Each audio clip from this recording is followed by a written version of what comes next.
I came out the butt, apparently. Right, let's move on. Backwards out the butt. Yeah. Feet first.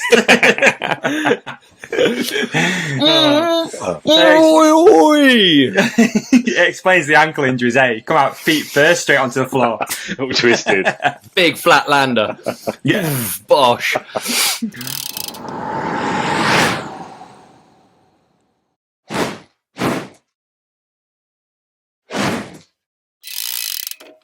What? New trousers, wasn't it? Yeah, it will. And a lovely it entry to the episode. Is this episode... What episode knows? is this, Davey? Who knows, mate? It could be. Don't number it. 50... Don't number it. Yeah, Not don't gonna number it. Don't date it, because then it never goes out of fashion. Yeah, word to that. I like that. Yeah. This is the timeless episode, we'll call it. Love it, yeah. Yeah, with previous guest from episode 106 from November. Can't even say November. There you go. November 2020, Sam, was the last time you were on here. Way back when. I know. 2 years younger. Timeless Sam. That's what You we had call hair back Timeless Sam. Yeah. I had hair. I had a beard. I had no child. Savage days. You've reproduced since then. Reproduced. Yeah. Wow. And it's my birthday. So you lost your tomorrow. virginity Actually, here we go. since we last spoke? Yeah, someone did it. Who knew? I went to a sauna and Can I ask, how long did it take? Was it just... Or... one and done. Yeah, that's a good point, actually. Do you know when it was? Like, when the actual... the moment. The moment? Does anyone? I don't know. Like, she professes to. I'm not sure that's 100% accurate. Wow. You can work it out somewhere. Wow, how creepy is it when... I don't. I've heard parents say, like, oh, you were a little present from our honeymoon and stuff. How creepy is that? When a parent says that, it's just like, fucking shut... Yeah. My friend I can't remember which friend it was, but he was like, oh, he was conceived on the back of a motorbike. First of all, very uncomfortable and dangerous. Yeah, Hope it wasn't a moving motorbike. But secondly, there's nothing nice about knowing that. Like when someone splurged in another person and created you. You know what I mean? Oh, mate. You don't need the picture, do you? No. That's for sure. No, You don't need to know that. It's a unimportant. gross act, really, isn't it? It's disgusting. It's absolutely vile. Poor women having to just deal with that. So my sisters are born at 9 months after both of my parents' birthdays, so we can do the rough maths on that. Hey? Birthday sex, is it? Yeah. Do you remember the... yeah, for sure. Do you remember the Ali G joke? No, God. The Ali G joke was always when he interviewed David Beckham and he was like, oh, why did he call him Brooklyn? And they said it was something like, it's because he was conceived in Brooklyn. And then he said something along the lines of, well, if we did that, it'd be the Bogs in KFC in Staines.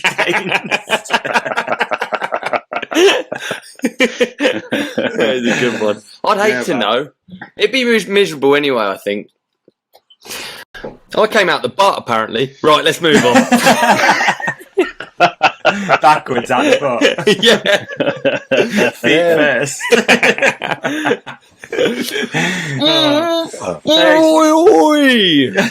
It explains the ankle injuries, eh? Come out feet first, straight onto the floor.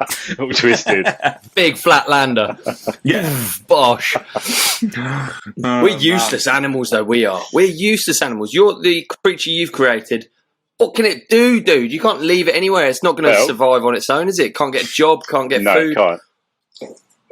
Not at all. She's nearly 5 months and she's just learnt to roll herself over. So this morning we found her half under the sofa.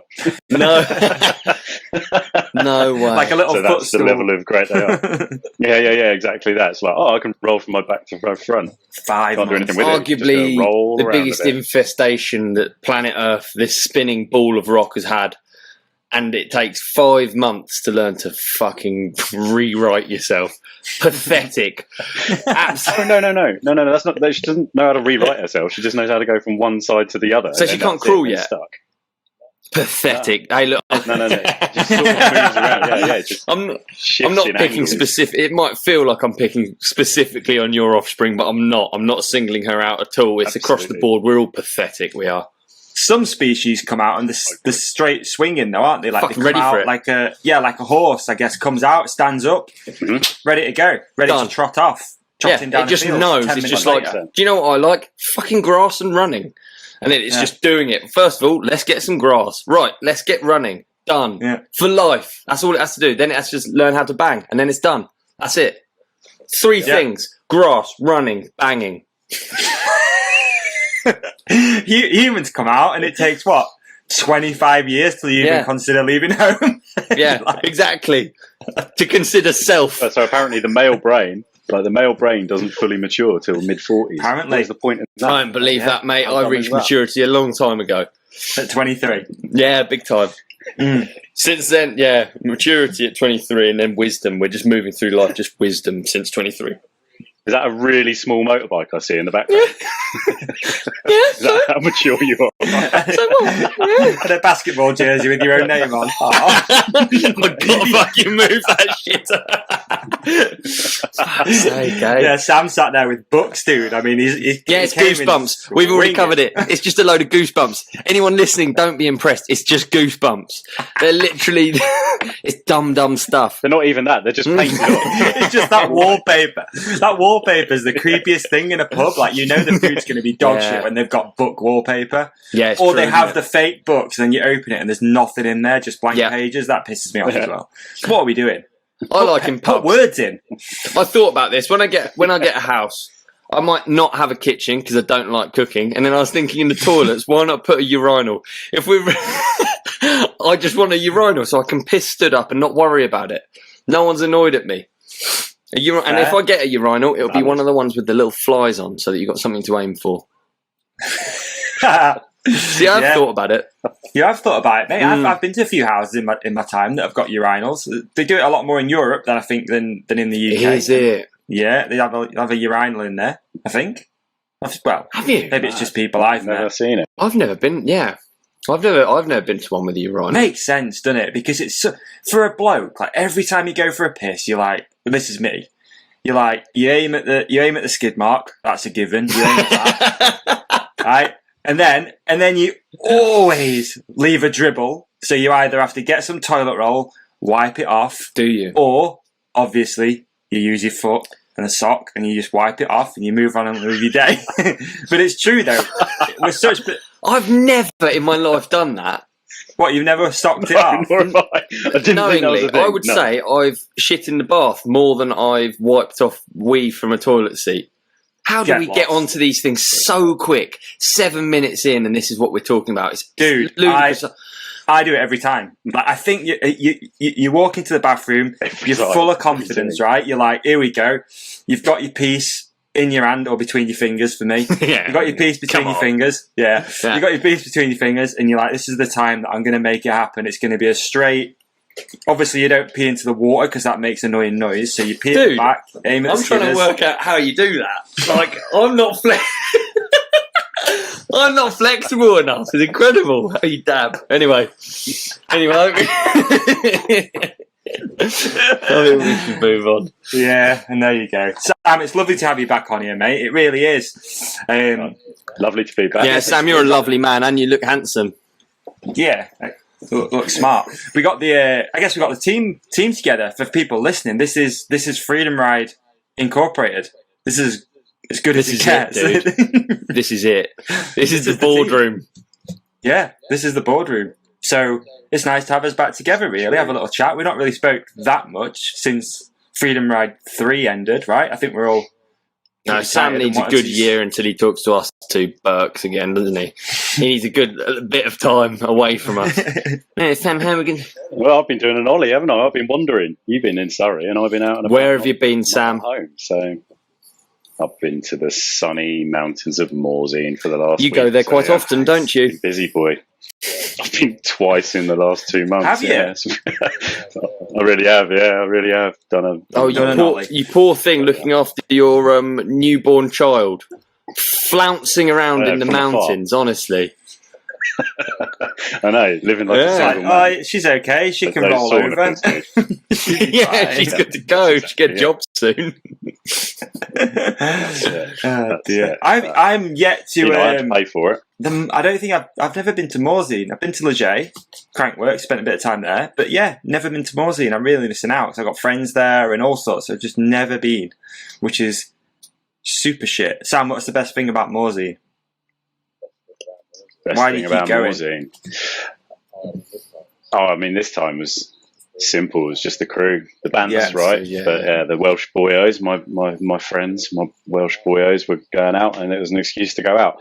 Just mixed riding. That is the best thing about any of those areas, right? There's so much on its doorstep. Doesn't matter what the weather's doing. It's all good. Get out there. Let me tell you. Let me ask you what you do. Do you stick to the lift and the runs and stuff, or do you go deep into the unknown, dude?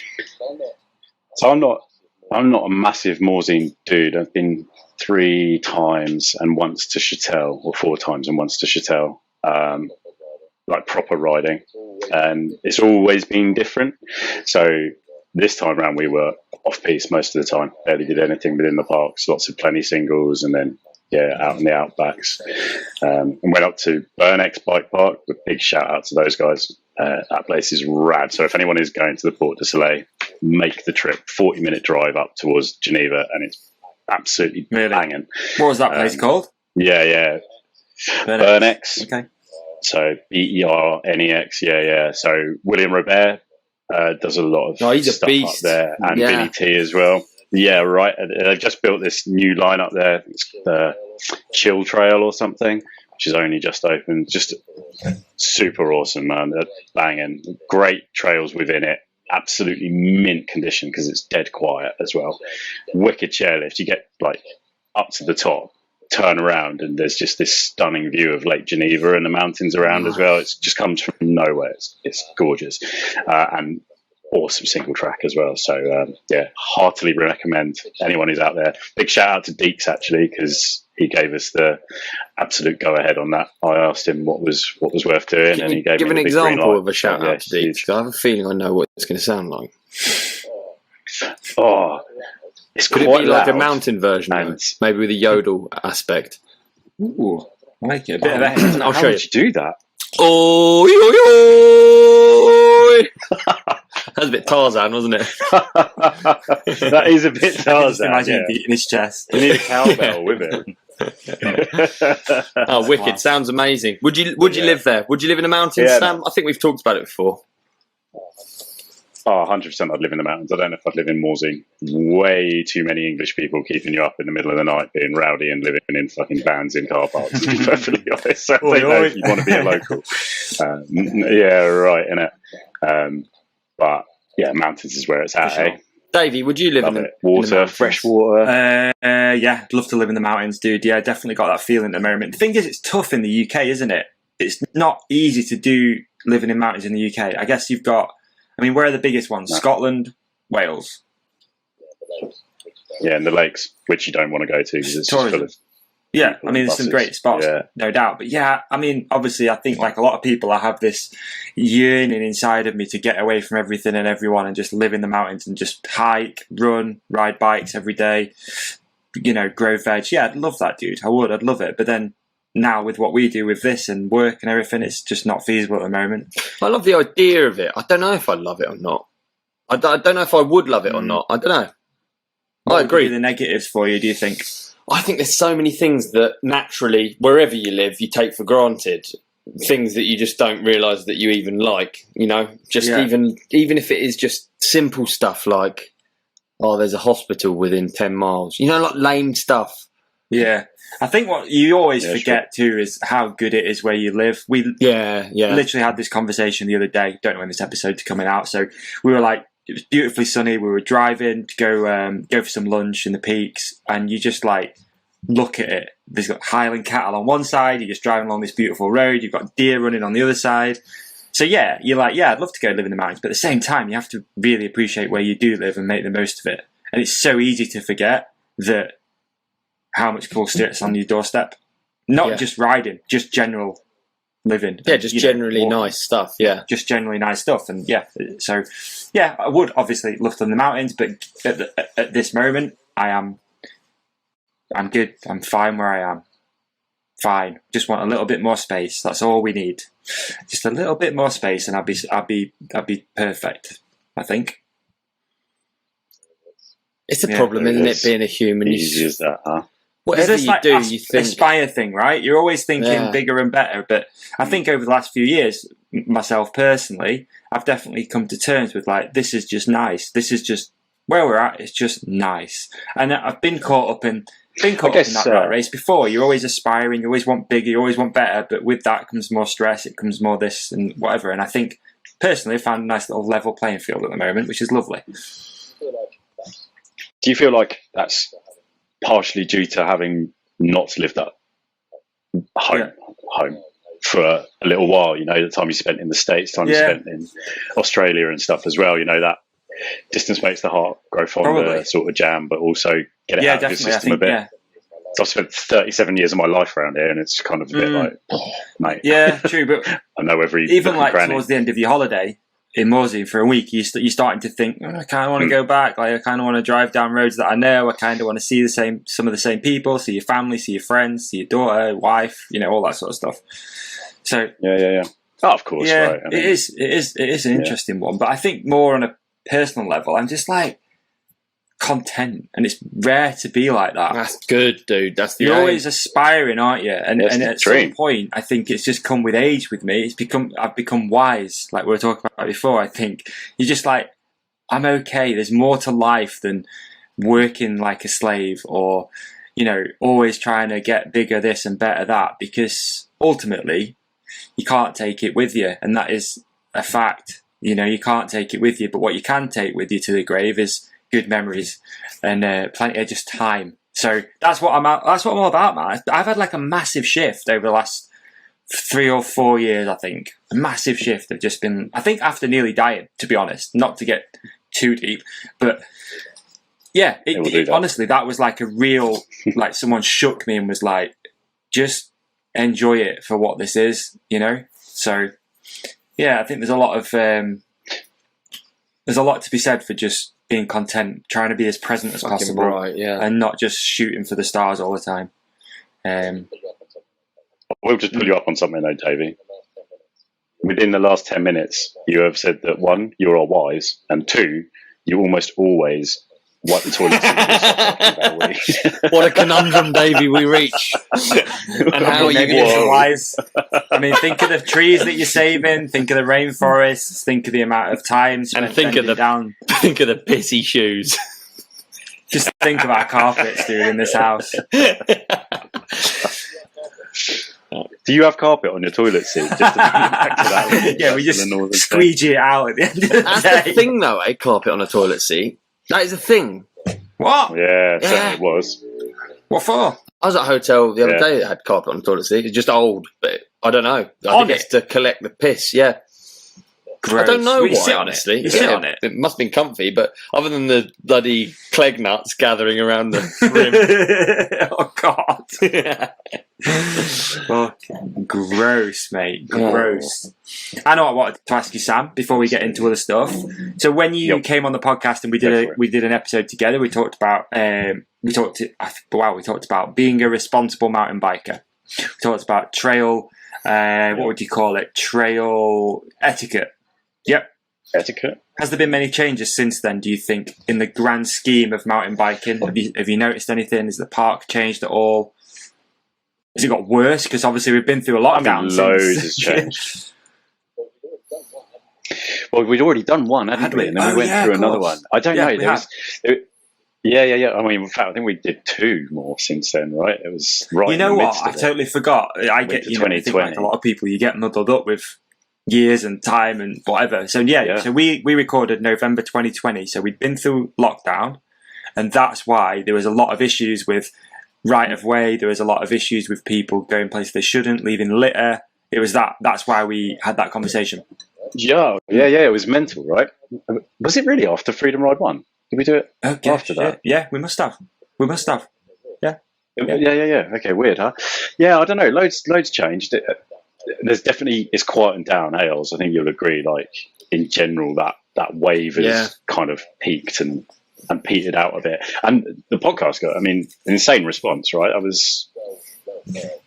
well heard, well shared around. I had really loads of people talking about it to me, and it really launched a bunch of conversations, and people that we've met at subsequent freedom rides and stuff as well, who I now talk to have no reason to other than from that podcast, who reached out and got in touch. So it certainly had an impression on people, and maybe that did help. It's certainly not any worse than it was. I think that's it probably got raised from a lot of places, and then Manon Carpenter did a film with Specialized maybe last year that was very much about that sort of thing as well, talking to a lot of the builders in Scotland and Wales, and so it obviously struck a chord just across the board. So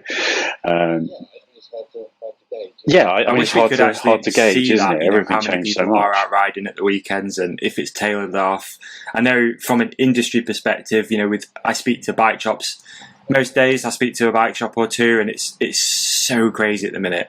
You've got I can have one conversation with one shop. We'll not do any names. One conversation with one shop who's literally, oh my God, we've never been busier. We're selling bikes. The workshop's really busy, and then 10 minutes later, I'll call another shop who is basically saying that they might have to close soon because there's nobody coming through the door. They've got tons of stock. Obviously we went through this change in the industry where bikes were selling so fast that a lot of brands were basically demanding forward orders off stores that probably in the past haven't done big forward orders. And for anyone listening, what that means is you are pre-ordering your bikes, which are going to come sometimes a year in advance. So at that time, we're going through this huge growth trajectory. We've got bikes selling left, right, and centre. Anything that goes into a bike shop seems to be selling. They're caught up in that wave and gone, right, usually I'd order 10 of these bikes. Fuck it, I'll have 50.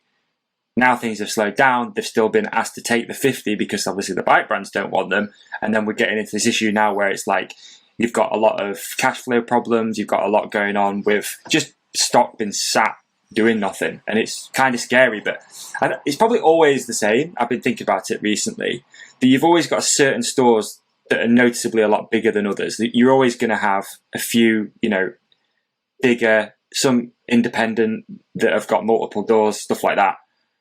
But I've never noticed it as obvious as it is at the moment, where those ones are killing it and a lot of other ones are really, really feeling the pinch. So, interesting time at the moment for everyone. I think this cost of living thing, or whatever we call it, is having a massive impact on everything.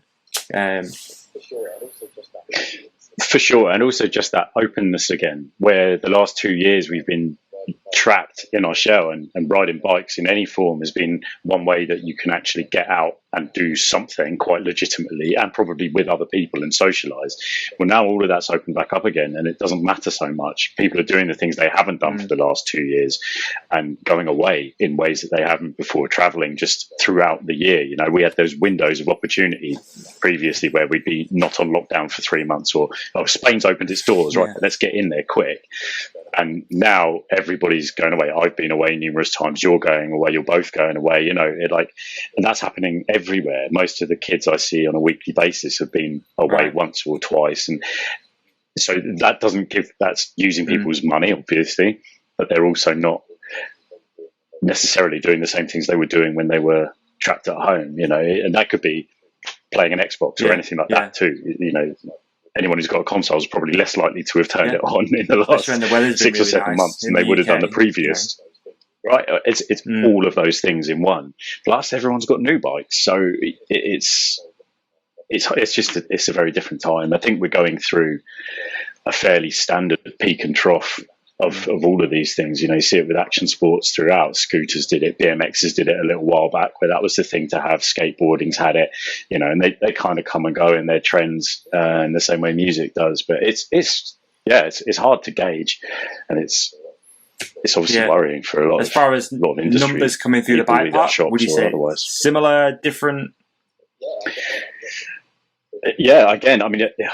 The trouble is that the last few years have been so fractured that there's no real information, you can't base it on this time last year because the peaks and troughs are in different places. You look at January 2021 through to March of the same year and there's nothing because we weren't open, and then suddenly everyone's allowed through, and so you've just got this insane peak. Plus people are still furloughed, they're not at work, they're earning for not doing anything, whatever. So it's definitely flattened off, I'd say, across the board, across all of the parks, not just at Rogate, but everywhere else as well. And I think that's not unusual nationwide. I've heard bike companies are forecasting too, using figures from 2019 plus a bit. You know what I mean? 2019 and change.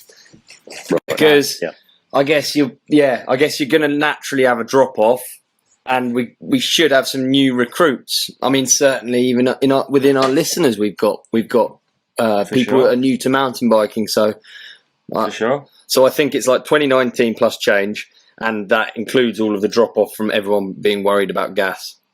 You know what I mean? Okay, good insight. That's super interesting. It is. It must have been so difficult for them to try and forecast this stuff. And again, independents trying to forecast stuff, especially when you're dealing with your actual own money. You're literally gambling with what's in your bank account, what you can afford, what terms you can agree with and stuff. It's not an easy thing to do. It's funny, I was looking at like Hookit stuff earlier today. So right now when we're recording this, it's August. And so last July we did, so July 2021. Yeah, it's 2022. July, wise guy. We did double the amount of orders last year than what we did this year in July. So literally we were double as big, which is crazy to think. I mean, things are still okay, but it was just a very strange time where it didn't feel real, that stuff. Yeah. Do you think, Oz, that the pandemic either sped up or slowed down development of things in order to excite the market in terms of like bike stuff? Do you think bike companies were more inclined to bring out new product during it because it's exciting, or maybe leave it for afterwards so that people are more likely to buy it's hard to put your head or in nothing where it was when it first started, and I think you can't react. This is the problem with it, and what unfortunately exactly what you were saying, Davey, but like companies are going to struggle because you can only react with the information you've got, and you have to order so far into the future. So I know, like, I think Trek cancelled something like a crazy number of bikes. Like, as in, like... I heard that too. Yeah, it was like 20,000 or 40,000 or something, like a massive number. I appreciate that was a very big window of what it could have been. But it's like a lot of bikes. And that's been across the board. Other big brands have done that. And you imagine what hole that leaves. Imagine you've got a seat clamp company. Yeah. Yeah. You've got literally all you're making is the seat clamp, and then you lose one 20,000 seat clamp order. That doesn't not affect your business, and it has this knock-on effect. Even the Allen head business that your seat clamp stocks that you run at OE, it like has this knock-on effect, and that's really ultimately what recession is, isn't it? Yeah, and I think speaking from our side, from an independent small distributor, it was easy to get caught up in this. Like you look at the business and it's doing double what it was doing. Yeah. So you do start doing new stuff because you're like, look, we've actually got a spare bit of money for a change, and also the government gave out grants which were mind blowing.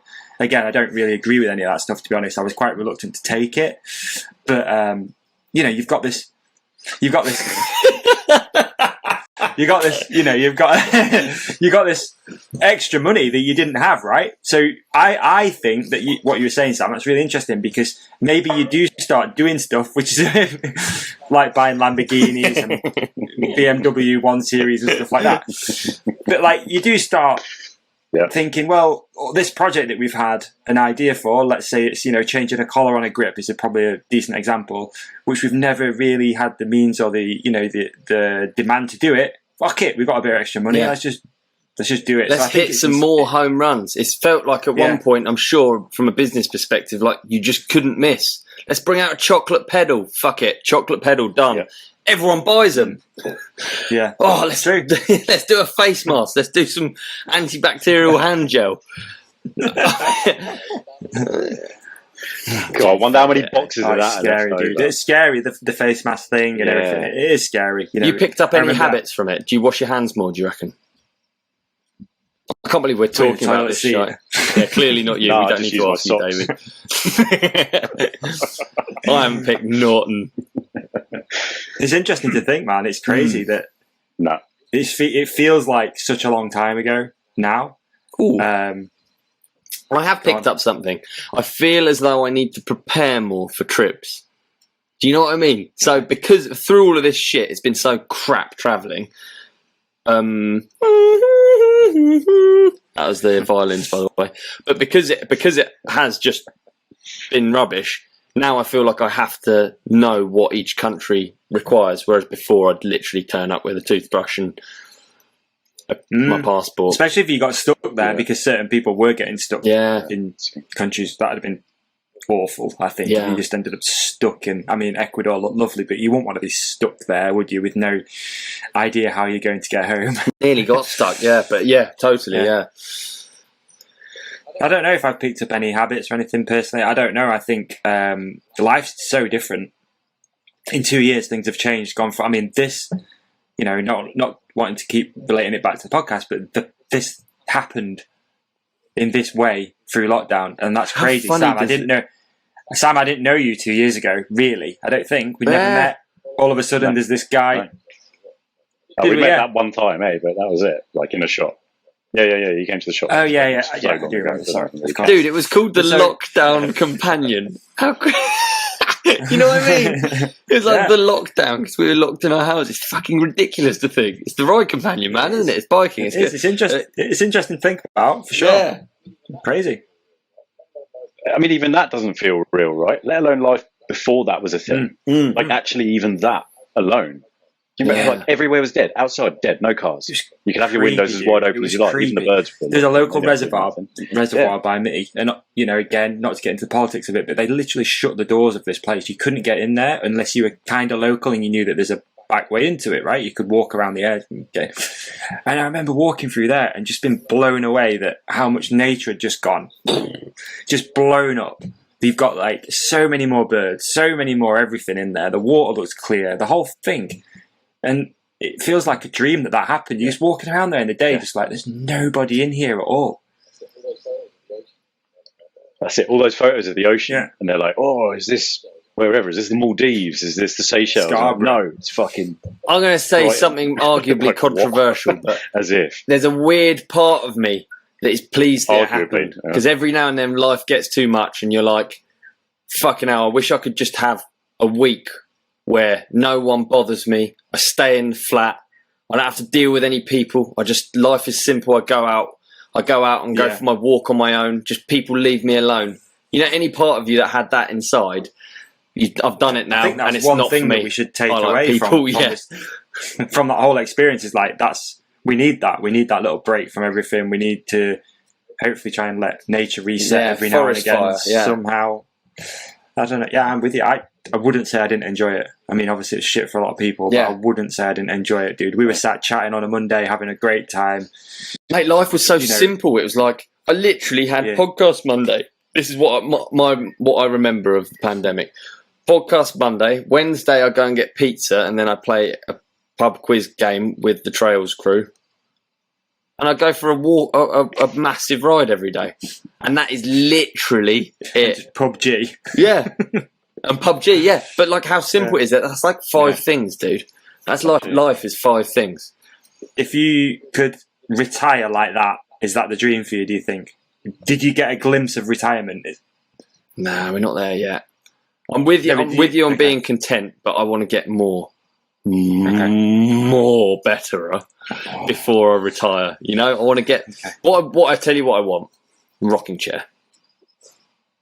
Decent. I want to rock. You know what I mean? Rocking chair on a porch. Yeah, it just needs a rocking chair that's looking at some things. Yeah, I'm not ready to retire from life. Check out yet.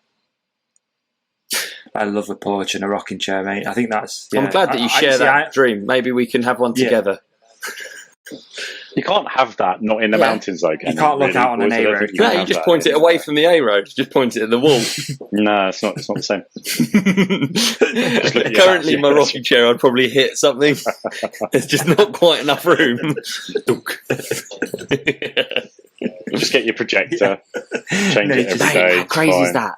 the thought of virtual reality. If you can get your rocking chair VR headset on, in theory, you could have a virtual perfect retirement. Hopefully, we'll be able to do that. Stick the headset on. Hopefully. I reckon. I'd rather have a real one.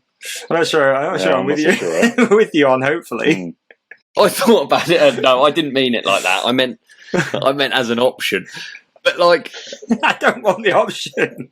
Are you pushing for sponsorship from the Oculus now? Do you know what? I was talking with Bren about it the other day. We saw a bloke who was happily mad. You know, and I'm really not making fun of it. It was lovely. He was a nutter, absolutely. Like, he was having a wicked time. He was running around in the woods, and he thought he was in a maze. And he was telling me about it. He's a lovely chap, and but yeah, you probably know him. Hi, Viz. You? Yeah. Does he have a high lovely vis? chap, lovely chap. Right, and this is by no means making fun, but from the outside, he looks like life is fucking pretty good. Like, it's decent. He's like chuckling to himself. He's in a maze. He's having a wicked present. Yeah, he's singing a song. I'm in a maze. I'm having a lovely time. I was like, that doesn't look bad, you know? No, does it sound bad? No, at all. Yeah, that's I think where you've I got want to to have be an element of that where you can just be content with being whatever it is that you want to be. Yeah, whether it involves being in a maze. You don't want that self-awareness of being lost, true. though. I wonder if it goes dark. Shit, lost in this I maze. saw him when he was fucking killing it. You knew where he was. If it turns, the song turns. It's like a musical. I'm in a maze. Yeah. I'm not having a lovely time. Yeah, exactly. Like a York song. Just suddenly go fucking catch it. Getting chased by Jimmy Savile. Yeah, the maze becomes very sinister very quickly, doesn't it, Davey? Yeah, it does. With the addition of Jimmy Savile. Anything becomes sinister. It's true, yeah. There's no way around it. Yeah. No, there's not. I don't know.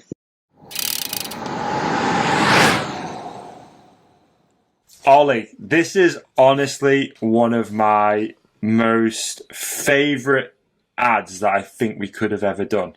Why is that? Okay, so this is a legit story. I went into a local cafe a few months ago, and wasn't really feeling a coffee. Just wanted something like really refreshing, something cold, something that I'd maybe just feel better after drinking. And they had these on the shelf, Little Rick, and I've had a few different CBD drinks before in the past, and they all sometimes can taste a little bit earthy. But I thought, you know what? I'm going to give this Little Rick one a go. I really like the branding of the can and like the flavour. Raspberry and coconut's like two of my favourite things. That's nice. So I got one, and honestly, dudes, this tastes, as you probably know by now, they taste amazing. It's fantastic. So I've really had to stop myself from going through every single can that you sent me. I've done the same. But yeah, the dream. Exactly There's nothing better than a cold, sparkling, refreshing drink, and that's exactly what Little Rick brings. With a bonus, actually has some, actually has some health benefits. So each can contains 32 milligrams of really high quality CBD. In the past, dude, actually really interesting. One of our previous sponsors was a company called Natural Leaf that made CBD droppers, and it was amazing to see how many people loved using CBD and had actual benefits from CBD. So I'm no doctor. I'm not going to talk to you about all the benefits of CBD. I'm sure people can go out there and research that themselves. But this is a full CBD plant extract, so they use the entire plant to get a full range of cannabinoids into the drinks. Dude, littlerick.co.uk. Check out some of the reviews. I mean, again, that speaks for itself. Don't listen to what we say. I mean, you can. But check out some of the reviews. Some of the reviews are amazing. They're a really local company. They're not a global company. They're actually in Manchester. The dude who owns it is an absolute legend. He's doing it for all the right reasons as well, which I think is always a testament to a cool brand and doing cool things. So yeah, Little Rick, the no-nonsense cannabinoid drink. Personally, dude, what's your favourite flavour? Mint and lime. I'm drinking it right now. Love a mint and lime. Super fresh. Okay. What about you? I've got two favourites. I've got raspberry and coconut, which I've just been sipping now. Yeah. And the pina, which is like, I love a pina colada, dude. It's arguably one of my favourite flavours. There it is right now on screen. The pina is a hitter. It's also available in raspberry lemonade, which is actually My girlfriend's favourite. And there you go, dude. We're covering all bases. The flavour profile and everything about it. I absolutely love this brand, and I couldn't be more proud to be talking about them, and trying to help them grow what they do. Yeah, too right. So yeah. So we got a little discount as well if anyone wants to try Little What's Rick. the code? So head to littlerick.co.uk, and if you enter the code RIDECOMPANION, that's going to knock you 10% off the entire site. Do they do like a starter pack or something? Dude, the mix pack goes hard. That way you get to test all of them, and no doubt there's going to be someone who lives in your household that maybe loves them in online. Maybe you love the peanut, the coconut, the raspberry, whatever it could be. So for me, mixed pack, get it delivered direct to your door, CBD, through the door, the dream. So yeah, massive props to Little Rick, littlerick.co.uk. You can follow them on Instagram too, @LittleRick. So yeah, so should we talk Freedom Ride a little bit? Yeah, freedom is the point of the entire episode, isn't it? But it was. do you know what? I've sort of given up trying to introduce things or ideas because I've realised that you're going to do it in the title anyway. You know, Freedom Ride watch along. Yeah. It probably already says it. Yeah, true. Yeah, maybe we might use that. I'm sure something else could be used that's already been said. I'm in a maze. I'm having a lovely time. There you go. There's your episode title right there. Yeah. I mostly wipe piss off a toilet. / I'm wise. Is really what the title is. Just with your foot. It doesn't have to have a sock on it. It can be a bare foot. Mate, you don't need VR goggles. All you need is a UV light. You can walk around your house just like, whoa. There's body fluids everywhere. It would be like being in Tron. You know what I mean? All neons on the floor. Piss everywhere. Oh, mate. Yeah. I'm gross. No, it's sick. I'm alright with it. Yeah, wise, yeah. You're wise. Oh, man. Do you remember the first conversation we ever had about Freedom Ride, Sam? Yeah, like... I keep thinking about how it actually ever came up and stuff, and how it's evolved into what it seems to be now. Sam, can we do it at yours? Basically. I don't know. I feel like it was quite organic, weirdly, because you and I were talking quite a bit at the time. Anyway, it could have been friendship. For no real reason. I'm not sure what the that was. Could have been that. But I feel like there was a very real reason. Yeah. Maybe you were just bored and lonely. Yeah, you're digging something. Maybe we're talking about the DMR line, maybe? Did you stay open then? Yeah. Did you stay open, Sam? No, because that was already done. No, you weren't. You were actually closed. No. But I was up there, so I was on my own. I was living the dream. I was on my own in that glorious English summer. It wasn't the dream, though, was it? Bike tracks in the woods. It wasn't. I remember having conversations with you, and we were both like, "This should be the dream. It's not the dream." It wasn't. Yeah. It wasn't, because there was always something annoying happening somewhere around you that people tearing up through the woods on motorbikes or whatever, and you're just like, oh, fucking come on, leave it out. So I don't know, but I remember listening to one of whichever podcast it was, one of the first ones, right? And it was kind of mentioned as just an idea, like, we should all get together and do a thing. And I think at that point we kind of just made contact very quickly. It's like, well, look, let's do it. I think, as I said, the conversation was happening sort of between me and Ols anyway. It was demo day. That's what we were going to do. That was it. Yeah, I remember now. Okay. Yeah. Oh. Focus demo day. Maybe that was it. And I think I must have reached out to you via. Yeah, I think I probably hit you up via Instagram first of all, Davey, and then it just kind of went from there and spiraled out of control. That first one was so fun. I loved that first one. Everyone got behind it because it was like a nice little one-day thing. We didn't really know what to expect. It was like 150 tickets. It felt a little bit naughty that we were doing it, kind of, but not really. Like, I don't know. We were one of the first events back.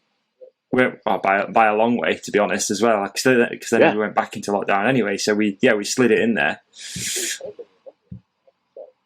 Yeah.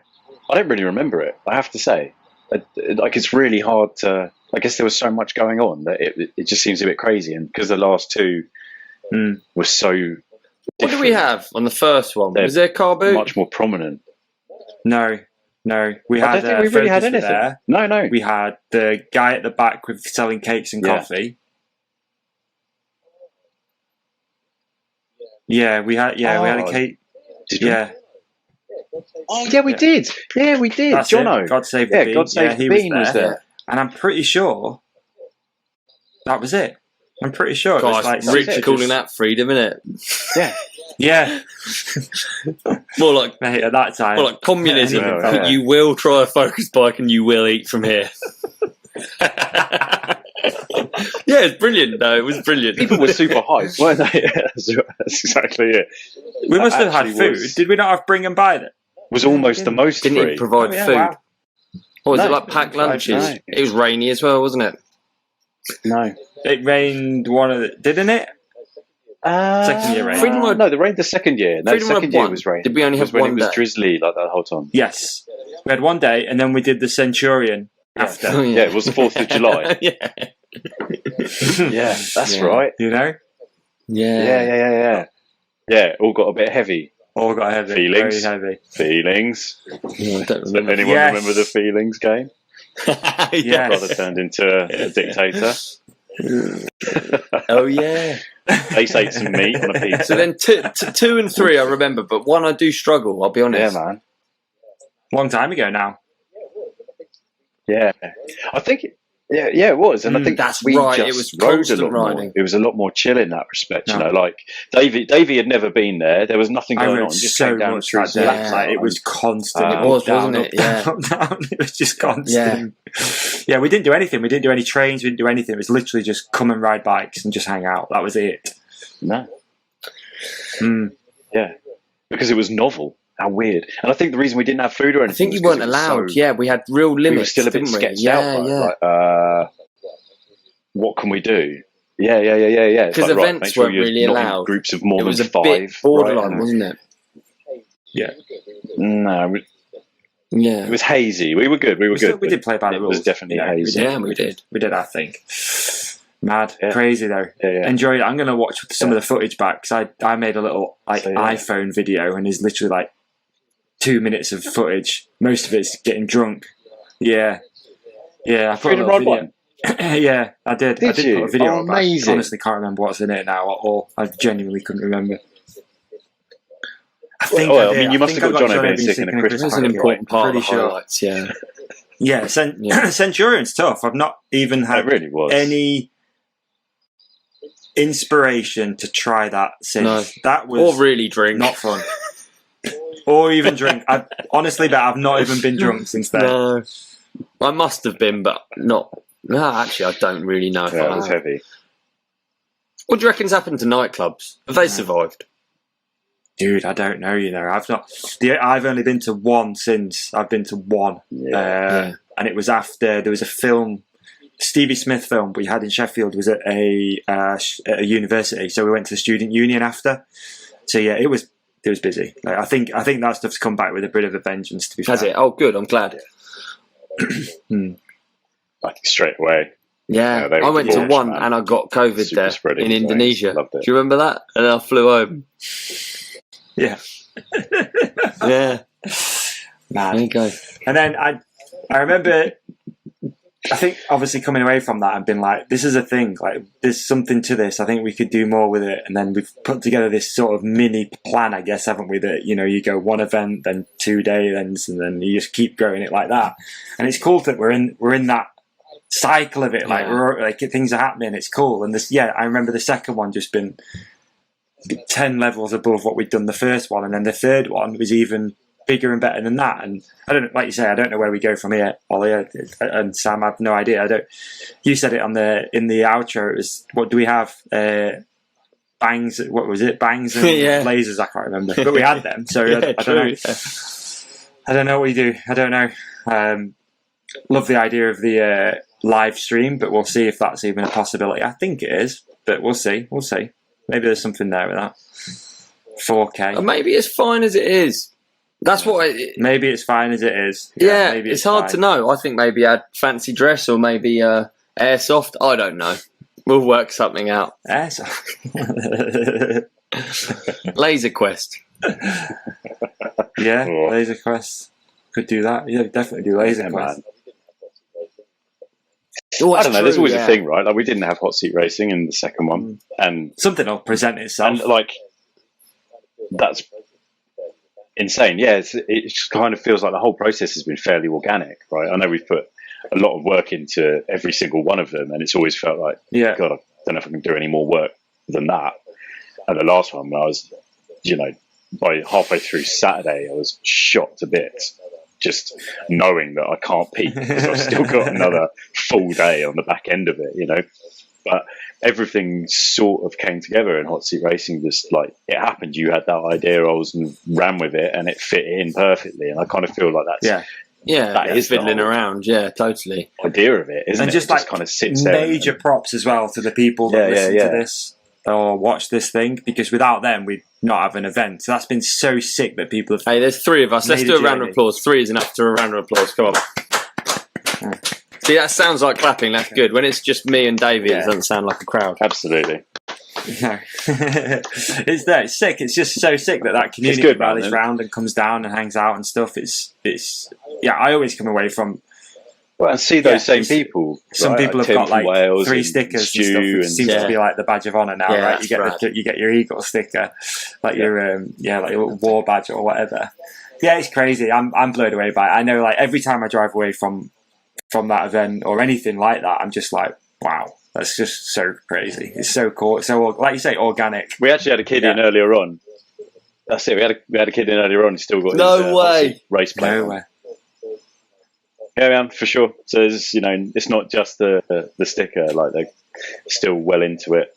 And a couple of other kids are like, "Oh, I've got my top cap from Freedom Ride as well." Yeah. Like, "Oh, I've got one too." Like, so good. So people are well buzzing on it, and it's nice to see people from the Christmas ride. Haven't we? There's so much to look forward to in life. Life is good, isn't it? Yeah, of course. Life is great. Life is great. We're having a great time with this. Appreciate everyone out there for supporting it. And I always like to say that because it still feels kind of surreal, all that stuff. So yeah, it's dope. But I think the best thing is that it is organic. It's happened really organically. We don't push it too hard. We don't really do any marketing really other than the actual thing, which is this. Like we don't do anything else, which is really cool. So yeah. Hyped. Super stoked. Can't wait to see where this thing goes. So well good. Should we do a little watch along then? Let's see if we can figure this out. Huh? Work it out. So if you're listening to this, let me try and add some context to this. So there is if you've not already seen it, hopefully you have. There'll be a link in the show description to watch the Freedom Ride. Freedom Ride 3, the movie. So what we're going to do, we're going to go through it. Pause it every now and again, add some context to stuff, chat about this, that, and the other, whatever's on screen. And we will, when we pause, we'll tell you we're pausing it, and then we'll restart it and give you the timestamp so that you can follow along with us and hopefully go on a bit of a director's cut journey of watching this film. It probably won't take that long. It might do. Who knows? You never know what's going to happen with this thing. How many times have you guys watched it? Great question. Ollie? I actually watched it on the premiere, and that's it. And I was typing a lot to answer people's thingies. So this will be the second time I've watched it. Fantastic. That's really cool. Yeah, I've watched it twice. I watched it before we put it up, because we made some change. So there's 2 versions of this thing. I did see. There's version 1, which has got interviews in it. It's got a little bit more. I don't know what's in it. It's got other stuff in it. And by this point, whenever this comes out, there's also some extra footage on our Clips channel. So we've put the 2 interviews up there. We've got Deeks interviewing a young boy, which is hilarious. So all those videos are also over on our Clips channel that you can watch now as well. We've put the extra... We did like a longer intro, didn't we, Ollie? Because we didn't know we were recording. So I put that on there as well. So all that stuff's on the Clips channel. And also, massive props to the guys who made this film. Beney and Alex. They killed it. CU Productions and Splice Media. They killed it on this. Yeah. So, yeah, I've seen it twice. What about you, Sam? Hang on. This will be my second time. Yeah, first time I was trying to watch it on awful French Wi-Fi after a few too many mutzigs, probably. So, it will be a fresh new world for me as well. HD quality. There you go. Cool. So, are you guys going sound or no sound? I'm going to go. I feel like you've got to have some sound, right? I was going to ask the same question because it's going to get messy, but I'm going to go low sound. Low sound, okay. I'm going to do that. I'm going to go low sound. Obviously, it's headphones anyway, so there's only us that can hear it, so that'll be okay. All right. Freedom Ride 3. Are you going to count us in? Watch along.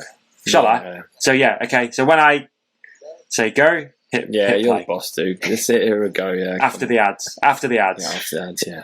Okay? 3, 2, 1, play. Okay. Oh my god. Okay, so we've kicked off with my crash. Oh no. With your crash. Oh dear. I've turned the sound off. It's too distracting. I want to talk to you boys about it. Okay, fair one. Oh, good old Jono. Do you know what? It'll be wicked to have Jono back on full health next year because he's a Freedom Ride original, isn't he? Just pause. Yeah. So we're at 28 seconds. Jono, I feel like within the community of podcast listeners and stuff like that, obviously Freedom Ride was becoming a bit of a thing, but some of the pros probably didn't quite understand what we were doing and how it worked. Do you remember Freedom Ride 2? Jono came, obviously, because we did the drinking afterwards. Oh, yeah. But he came at 10 to 6 or something ridiculous and was like, I remember seeing him and chatting and he was like, shit, there's actually a lot of people. I didn't know what was going on. This is really cool. I can't believe I've missed it sort of thing. That was pretty funny. I can't... Yeah. So then he came and drank too much and was I think he was somewhere really far away. Do you know one thing Jono Jones is not scared of is a long drive. I think he'd rode motocross. Yeah, it was something ridiculous. He'd like driven from Scotland or something. Interesting. Motocross in Scotland doesn't sound right, but maybe. No, there was definitely an enduro bike in the back of the van. Had he been with... Probably, yeah. Yeah, had he been with Stolf or something in Wales? Right. Possibly. You're going to have to count us in again, maybe. Yeah. All right. 3, 2, 1, play. So this is the official Freedom Ride introduction, which, shout out as well, bit of context to the van behind me, rented by some friends. That was lovely, that van, wasn't it? It was a lovely van. Yeah, it was nice. It was nice. It was just right. And I enjoyed that we camped this year as well, not having to go get an Airbnb, and it did smell by the end of it. Vans have gone mental through all of this, haven't they? Dude. Vans have gone bonkers. Crazy. Yeah. Tough to get a van these days, that's for sure. Yeah. Ollie, that helmet you've got on your head obviously is the retired A3. Retired A3, yeah. I'm really surprised that you keep them for that long. You know, being an athlete for Troy Lee, you actually do get one helmet and keep it. What's the thought? Do you know what? I'm not generally drawn to changing stuff all the time. I just like to keep it, and if I haven't smashed my head into the floor, then I see no reason why I wouldn't keep it. And I clean them when I have a photo shoot, and I change pads, and I do stuff like that. So I think it's good testing anyway. I see no reason to constantly have new stuff. You get your life out of them, don't you? I think that's sick. Too right. Yeah. I think it is good testing as well anyway, isn't it?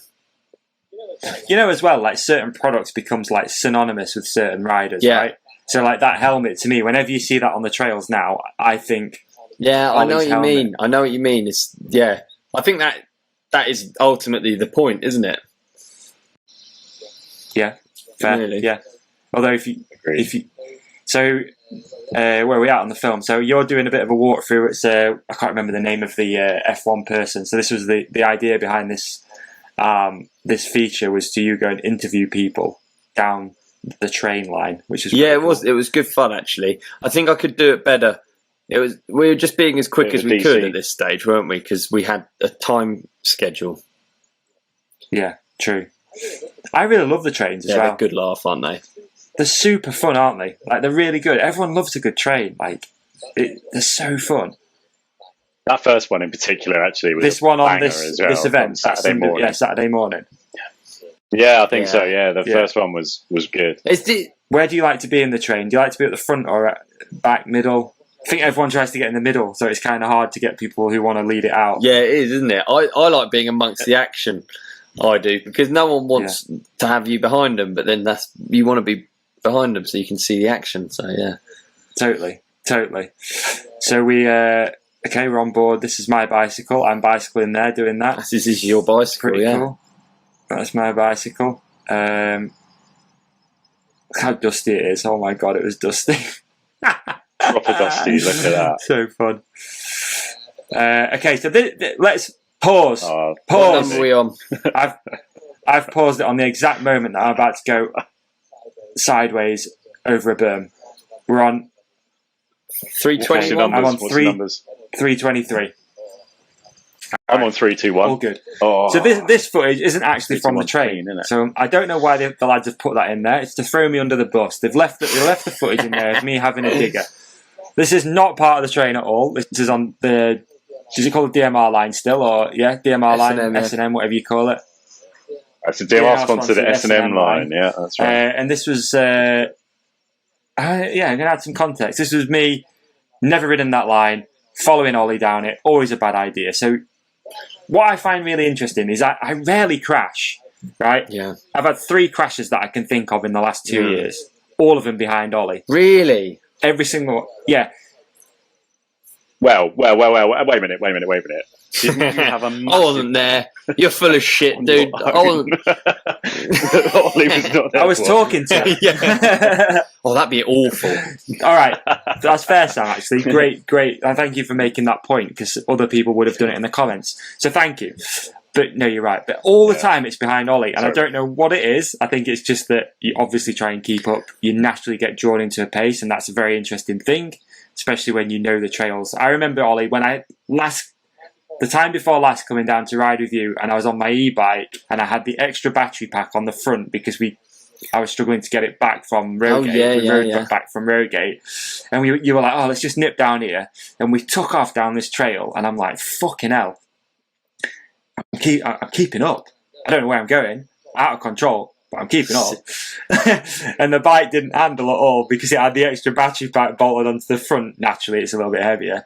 And then I just this massive tomahawk over the bars. No. Like, just hit a little root on the inside. I remember it and just been like, I never crashed. Really. So is it a crashed. curse, or is it actually because I'm genuinely crap to follow? Because I've been told I'm crap to follow. I don't know. I think time's going to tell, I think. And then the last big one I had was when I came and we rode with Ethan. And then, again, didn't know where we were going, followed you, then ended up, when I smashed my phone to pieces, we had iPhone gate after that. Oh, mate, that was so annoying. Where was that? Yeah. Yeah, that was like a little, I don't know, some trail, and there was a jump which literally came out of nowhere, but it was a left turn, and I thought it went straight, so I just rode off it. I can't remember where that was. I'm sure you'll remember. I can't remember. But so annoying. Sorry, dude. I'm sorry. No, it's all right. I just added some context to that because it's annoying to me. Like, yeah, I crash all the time behind you. It's weird. Yeah, isn't it? So what happened this one, crash? What happened this crash? Talk us through this crash. Following you, from what I remember, you went really high in that berm. Yeah. So I was just following you, but the top of the berm was just talcum powder. So I just stuck the front wheel in it. Okay, so I'm noticing a shift in blame here. So I'm noticing a shift in blame from me to my corner entry was quite high. I've now noticed the shift in blame has shifted to the trail builder. Yeah, a little, well. So Mother Nature more than anything, not delivering any rain for the day's proceedings. I'm gonna put it out there. What happens? You missed the top. I think so. I think that's more accurate, isn't it? I literally just rode straight over. Do you know how I analyse crashes? Like I've always really paid attention and worked out why, so I can make it not happen again. Like genuinely, I have. I'm not a very serious person, but with stuff like that, I really try and work it out. Really try to. Yeah. And I think I've had a few in more recent years that they're like fucking mysteries. They're like, you know what I mean? Like I can't even. I'm not as willing to take the blame. I'm just like. When I was younger, I was always like, yeah, well, I took this line in, or, well, I did this, I braked in the turn. Now I'm just like, fuck knows what happened there. Yeah. Just explain I it. couldn't tell you. A few. Definitely with that one, you're right, Sam. Over the top of the corner, basically. And then I heard this massive crack it's that as you combination, put your isn't it? foot on my saddle and just like turned the dropper everything.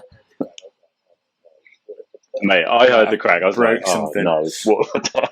I've just snapped Davy's bike. But it was the bike. And I think what's worse about crashing when it's dusty like that is I was more pissed off. I was like, look at the state of me. Like, I'm just covered in dust and sweat. This is horrible. Like, you know that the rest of the day is going to suck.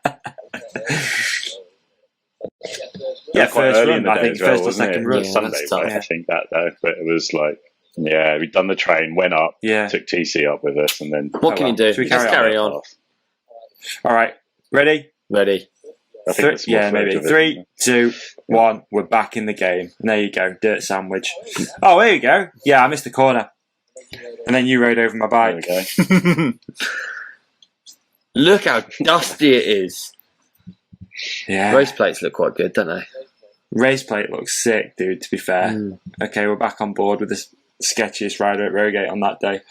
Oh, there's a crash in here. It just like went without mentioning. There was so many crashes on the trains actually. That one. But all really safe, slow ones, which is nice, isn't it? Yeah, I love when you get to the bottom of the train and everyone's just hanging out there, just been like, "Ew," just giving props and stuff. It's really nice.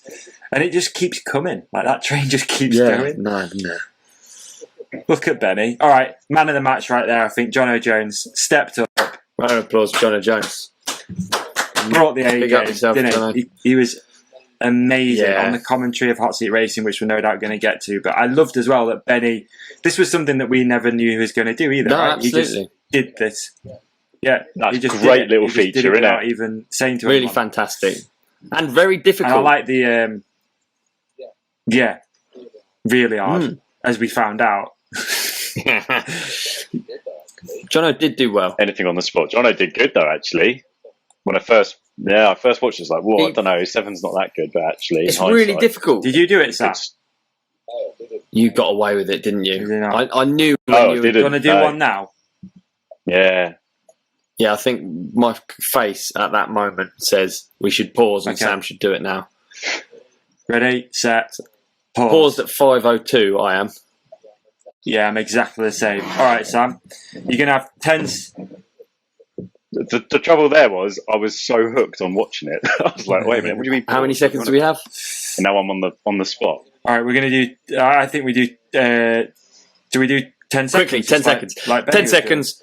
5 World Cup winners in the last. So hang on, As but many what- World Cup what winners is in the the last question? 5 years as you can go. We're starting. Ready? 3, 2, 1. Start. Go. Oh. Loris Vergier, Luke Bruni, Amory Piron, Camille Belanche, Rachel Atherton. Done. Done. Now No, that was there she goes. 5, but I don't know if Rachel's won in the last 5 years. Has she, or has she? No, she has. That's bullshit, She must isn't it? have. Yeah. She Sorry. must have done.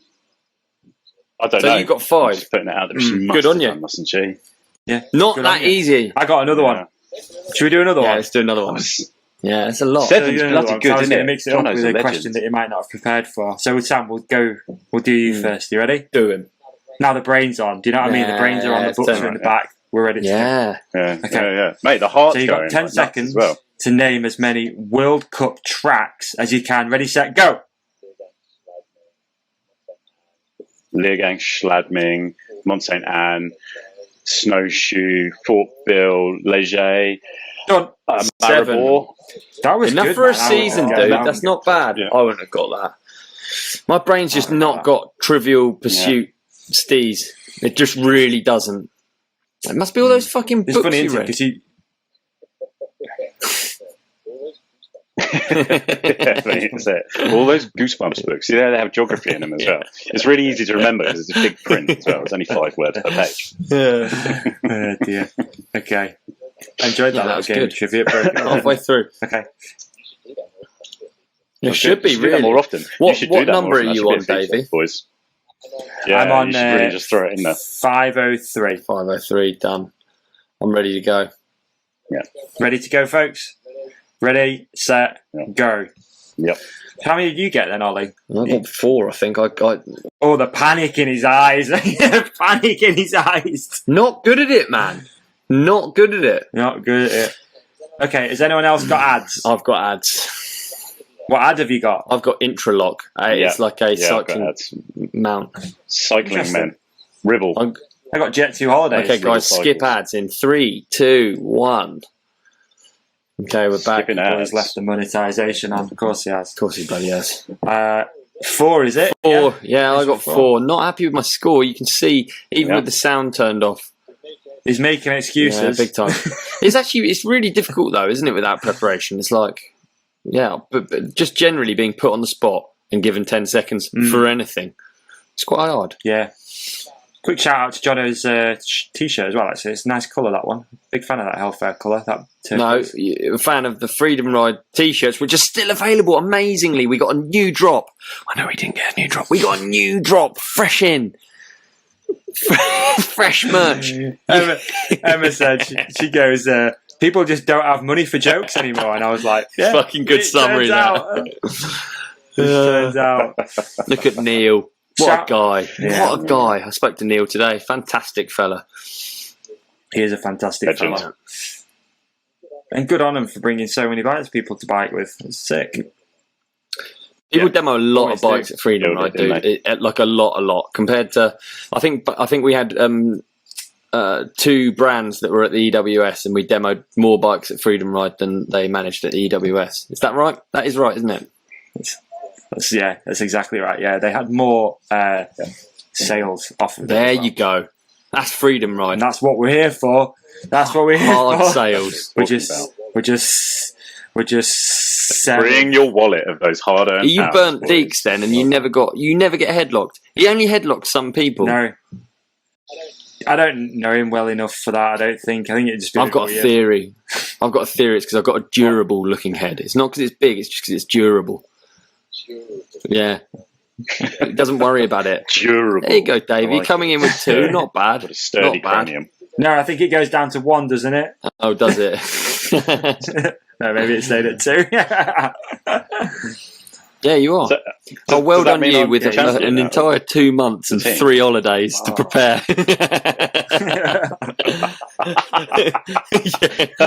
And a I'd even bookcase full of prepared. I've got a Goosebumps list books. on my keyboard in front of me. Oh, Josh Lowe. Another man of the match, actually. It was brilliant having Josh there, wasn't it? For sure. Who is a semi-professional rider. I believe he actually followed me on LinkedIn the other day. Lincoln. And he's Lincoln. He's actually got a really normal Yeah, he's job. very smart. But he's raced World Cups, hasn't he? And Hardline and... Yeah. Definitely, he was on the Madison I mean, when you Saracen watch him team a race, you while can back, just see wasn't he? he's And just Hardline's done dialed, really well isn't there. he? He's not all over the place. He's dialed. Shall we take a pause here? Take a pause here. Let's take a pause here. Just to add, Josh Lowe's LinkedIn profile. He helps companies profitably manage their GHG emissions. There we go. So, You've got yeah. to get the greenhouse gas emissions. So he is... Oh, there you go. I worked that out. All by That's mad, isn't it? myself. Super smart dude. Greenhouse gases.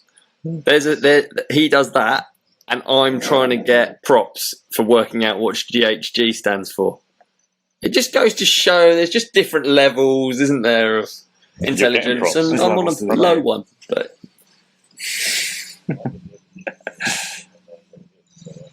I'm just here producing GHG. and how not do you knowing manage? what How it do you is, manage so what that's great. company's greenhouse gases are? What company, for instance? Who knows? Pick a company. Who Frube. knows? Who knows what he does? Frube. Yeah. Do Frube create a lot of greenhouse gases? I'd say Frube are going to be really bad for greenhouse Do you reckon? gases. Yeah. To be honest, yeah, all the plastic in the Yeah, a lot of tube, plastic, isn't there? A lot of single-use plastic. the milk, Yeah. the dairy. Yeah, Frube the milk, gonna exactly, be- the yeah. methane production from that, Does and the Frube fruit still as well, exist? Does right? Frube have Instagram? Processing of that. Oh, you know what? I was wondering think that when you were they saying popped up Frube. with something not that long ago. Didn't someone do a helmet wrap? Yeah, It's I not think for a it helmet, is, is isn't it it? not But I just Petit want- Falou? Did they do a Frube helmet wrap? Oh, yeah, and they've only got 2,000 followers. It's and they've got a blue Frube's chip. UK. Oh, That's what it was. That's why I'd seen it. Look, they sponsored the Sky Brown. Sky Brown. Yeah, that's how I'd seen it. That's what it was. So the last Instagram post was in 2021. So maybe they're not around anymore, mate. should we message him? I'll message him. Yeah, slide into the DMs. What shall I See if we can say? get You some tell me fruit. tell me what to say. Are you confident doing a voice note? No, No, not whilst we're recording live. I'm just going to be like, well, sup, Froob.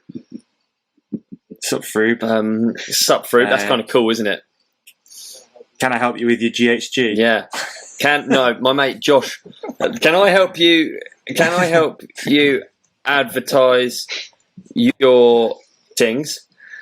Also, my mate Josh can help you with your GHG. Just go with advertising things, I reckon. Let's see if we can get a sponsorship out. All right. We're not going to help Josh out. No free shout-outs. Because if they've got a lot of GHGs, Josh can help lower them. That's all I was thinking. All right. I'm not sure if it's something that they'll be. Yeah, I'll tell you what. We'll get Josh so. Lower involved with Froob later on in the conversation once they got back to me. Is that a good idea? Yeah, let's get the conversation going, dude. Yeah, let's get the conversation going. Ollie. Is that all right? Well, should it be O-Dub? Is it cooler? Yeah. It's kind of weird talking about yourself in that manner, isn't it? Ollie. Yeah, and then put a basketball. All right, basketball emoji. There we go. Who do you think Froobs follow?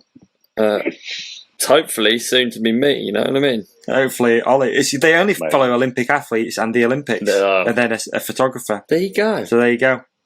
Obviously, they follow Yacht. Olympic athletes as an Instagram account, as opposed to they just follow all of the Instagram accounts of every Olympic athlete. Selection every Olympic athlete. There's a lot of them. Petit Falou has got Instagram too, man. They've only got 897 followers, and they've got a blue tick. That's crazy, isn't it? There's only so many it's not the most you can look at. Engaging Instagram. How are Froob going to get around the whole sort of single-use job working plastic? In marketing there, isn't it? It's a tough gig. Yeah, but all you got to do is make bright colours for children, and then they're hyped, aren't they? The Froob's already fun. It's a yogurt in a tube. Are you serious? Sugar, yeah. Dude. Yogurt, yeah. Bright colours. Drink and eat. And you can bite. No, you can bite the end and then you can squirt. No need for a spoon. You could even squirt it on someone. I think. I don't know if they're really very good to market towards sports because I feel like you get Froob in your facial hair and it might repeat on you, or it might start to decompose and smell a bit cheese-like on your facial hair. I don't know if you've ever had that before. It might be something that I've had before. That's all. I've just Googled Froobs and I think I realised why they might not be around at the moment. So, recall of Froobs children's yogurts that may contain pieces of metal. No, it's just sintered, dude. Sintered Froobs. They last longer, man. A hard pip. They just last longer. They deal with heat better. Anyway, should we go back to the film? Yeah, let's get back to the film. All right, you ready? Ready. 3, 2, 1, go. Here you are introducing Hot Seat Racing. I like how it went to Letterboxd there. Did you see that? Cinematic. I tell you what, it's good that it was cinematic because I actually felt like I was in some sort of movie. That first race couldn't have gone better. Oh, so good, mate. I don't know whether it was because we were worried about it working, but I think there was definitely an element of that, if I'm honest. Like, because I was down there doing the timing, helping Craig get the timing, and it was a bit of a kerfuffle. Yeah. It was a bit like no one knew what was going on. There was people saying, "What is it? Like, what do I do?" We had timing chips everywhere. Craig was a bit stressed out, thinking he weren't going to get them back. Like, it was a bit of a nightmare. Yeah. But thankfully, we did it because we'd have really struggled if we'd have had 2 stopwatches and a gong. Yeah, we would have.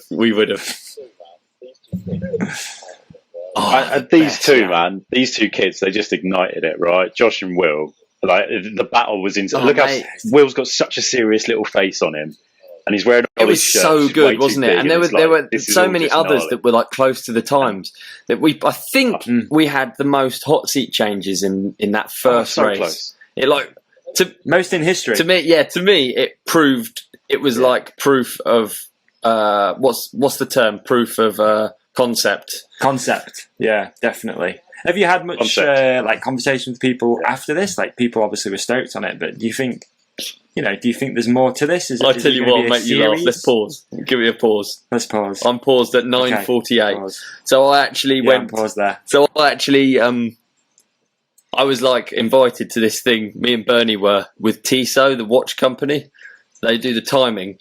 And I was like, Tissot up north, that. Tissot, yeah. Well, I don't know how you say it. No, I think it's Swiss, isn't it? So it's going to be Tissot, isn't it? Yeah. Anyway, and there was part of me that was like, we'd just done hot seat racing. I was thinking, fucking hell, this could blow up. We could travel around. We could get Tissot on board. And so we went to this night, and you never really know what's going on when you get invited to these things, because there's no. You've heard the term. There's no free lunch, right? There's fucking... Yeah, so what you invited for? What was it, a launch? Yeah, it was a launch during Tour de France for one of their new watches. I don't know, dude. I've got my head in the sand. I don't know what I'm doing there. But I used to go to loads of these things, because you never know what's going to happen. It's quite good. There used to be loads. It's one thing the pandemic's killed a bit. And anyway, you get invited to these things. It's kind of... There's something gross about it. It's a bit like VIP or whatever. You know, it's a bit gross. You're behind a rope barrier... You know, and there's like they're serving hors d'oeuvres, whatever. We turned up there, and it was the lady there couldn't have been less interested in us, or like there was part of me that was thinking, dude, I can imagine a nice little logo on the helmet, and it's quite fancy. She was not interested. She just wanted. Who else was there, man? Are we talking other? There was a concert pianist. There was some stylists, high up stylists. Our friend from Red Bull was there. Yes, yeah, Mark was there. Yeah. There were a number. I didn't know really who was there, but it was like a weird collection, like it always is. It's always interesting though, and sometimes they end up in a piss up like previously. This one wasn't. It was just cheese on cocktail sticks. Lovely spread though. Lovely spread. I'm not knocking the spread. Of course, but of course it's going to be cheese. It's the Austrians. But after that race, I was just like, dude, we can fucking travel the world with this. Hot seat racing is the one. When you're on the initial hype, but it didn't really happen like that. Okay, well, Tissot weren't involved, or Tissot, what are they called? Tissot. But I've had a lot of people reach out about it through the Instagram, especially through the Instagram, saying how much they enjoyed it. I got a guy today I need to reply to who sent a whole business plan through, basically of how you could scale it. No way. Yeah, I'll show you. Yeah, I look forward to seeing it. Well, it's just come up with another idea, I guess, to continue growing it. But yeah, dude, I think there's a series for sure. There's something there. There is something. It was good. It was undeniably good. I don't think it was us reacting to being worried about it. I think it actually was good. And it just created a story, didn't it? And I feel like we could do numerous ones in a day, and I feel like we could get gambling involved, cigars. Yes. What I love about it is every single person that even I was, explaining it to, saying, right, you do this, you go there, you're stuck in the hot seat. Everyone was like, that's amazing. Why's that not been done before? Yeah, that's cool, isn't it? When people get it, it's good. Yeah. Got to learn how to summarise it quicker and better. Coming into the event, especially on the Saturday, who did you think was going to take the dub? The dub? I didn't actually know who... Josh Bryceland, obviously. Of course. Because Josh Bryson was there. Yeah. And then, we've not actually got to the senior category yet, but I did also think Sam Reynolds is unbelievably quick down stuff like that, especially, something dual slalomy or whatever. He's very, very explosive as an athlete. And obviously, on the day, when I realised Josh Lowe was there, I would have put money on him as well. So could have gone anywhere. Would you? Well, yeah, fucking I would have put my money on Knowles, 100%. If I had to put money down. It was close. It was close. It was good racing, wasn't it? It was close. It was close. But let's carry on, shall we? Let's carry on. Ready, set, play. So we're still amongst the juniors now, aren't we? Yes. I love how Deeks is super hyped on it. He was Deeks loves it. Deeks is main. It's a good competitor. What would you call it? Audience. Yeah. Competitor. No, what's the word? Yeah. Do you know what? The microphones, I felt they were very good directionally, but they didn't actually capture the atmosphere. The atmosphere was better than this. You know what? Do you know what I mean? It was kicking off the whole way down the track. I don't feel like I'm making that up. Yeah, dude. People are hyped, especially shouting for the two young guys, Josh and Will. People are really, really going for it. Look at Will with that shirt on. Oh, tell us about the shirt, Ollie. What was that shirt? The shirt's from my Smart Cash range of the jumble sale, and it's because I didn't have any change for Will. So I chucked in a bit of Smart Cash. And I tell you what, he was rocking it and he looked good. So I was pleased. I was pleased with the outcome. It was fast. It was a fast shirt. Yeah. He looks kind of Fest series-ish. You know. Look at Josh on the hot seat. Mate, watching those kids' faces change from the first changeover to that one, and just like, it's serious. They're actually tense about it. And we did do a day's shower, but it didn't get included because we felt we weren't allowed to use they weren't keen on kids spraying non-alcohol. That must have been sick for Josh though, to be able to do the whole champagne thing. That's really Jono would have been brilliant to have as a competitor in here. But that said, he also made a fantastic commentator. What a guy! Yeah. Good.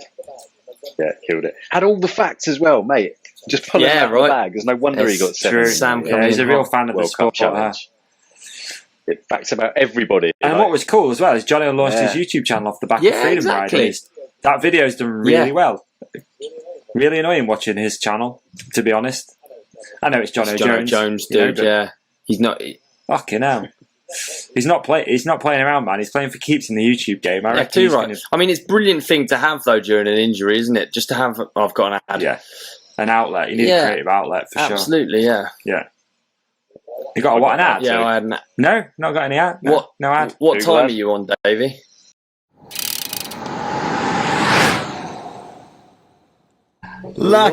Lacquer! Dog. For the last 3 nights, I've had a flatbed pulled down my drive. This is a true story. We've taken a picture of his number plate. Basically, he's here for one reason only, and it is to steal my bikes.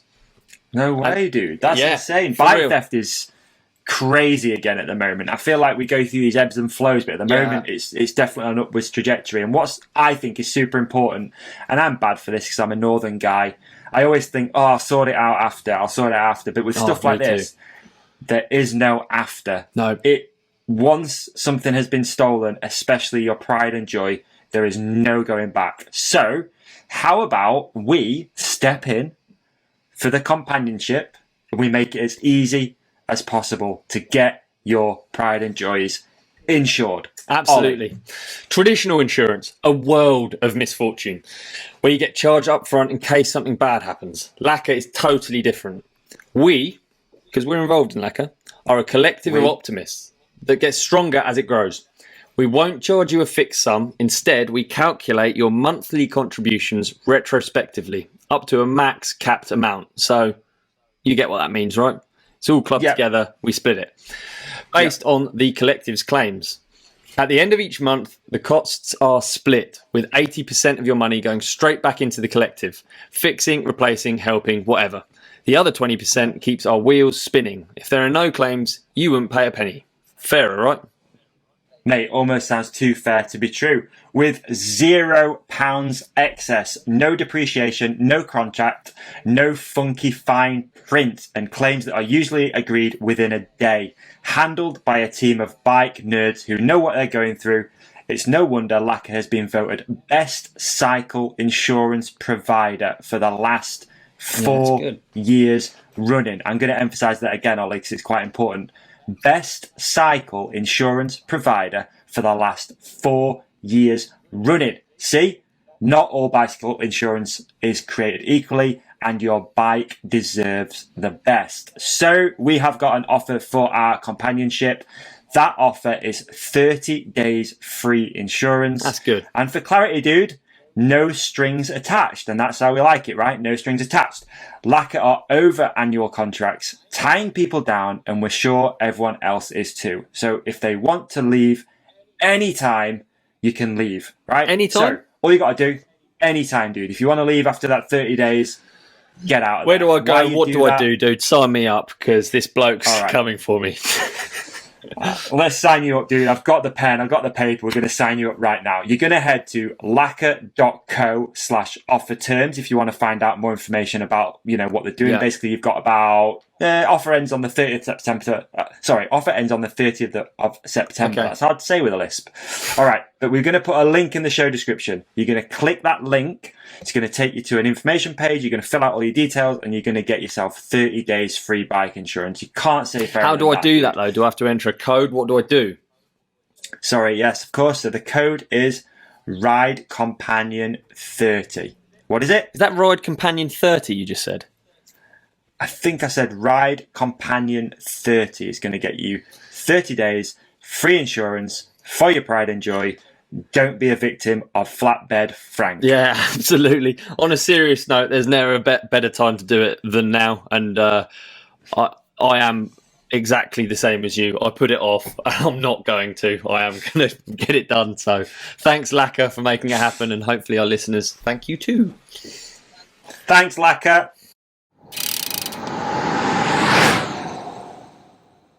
Oh, is it one of them? Or is it? Right, I'm getting back to... Make sure you click it. Sorry about that, mate. I just... Oh, no, I've got another one. I wonder why I didn't get one. That's weird, isn't it? Got Verbo out. I've managed to pause it on a really funny screen grab of Deeks, to be fair. 12:17 I'm on. Okay, 12:17. Okay. 12:17, folks. Yeah, Ready? Right, I'm there. Set. I'm there. Go. Okay. You had to walk past Deeks. That's hilarious. Yeah, it's good for that. It's good to have the hot seat. I mean, we need to improve the hot seat. It doesn't have to be garden machinery. I was thinking about like one of those lifeguard chairs. Could be good. I think it's... Oh, you have to climb up Yeah, it. I think it's good that it's high, and I think it's good that it's within sight of the track and finish line. Those would be the... So you're up it and you're like looking down on the field. Yeah. That's genius. I like And then that. we need to I attach really like timing information to the hot seat so that whoever's in the hot seat has people gathering around. You know what I mean? that. Yes. Oh, Deeks was furiously pumping away. Look at him. Right, just hit pause. Yeah, I've just got a notification saying that you're not recording, Sam. Yeah. Hello, David. Are we still recording? Where did he go?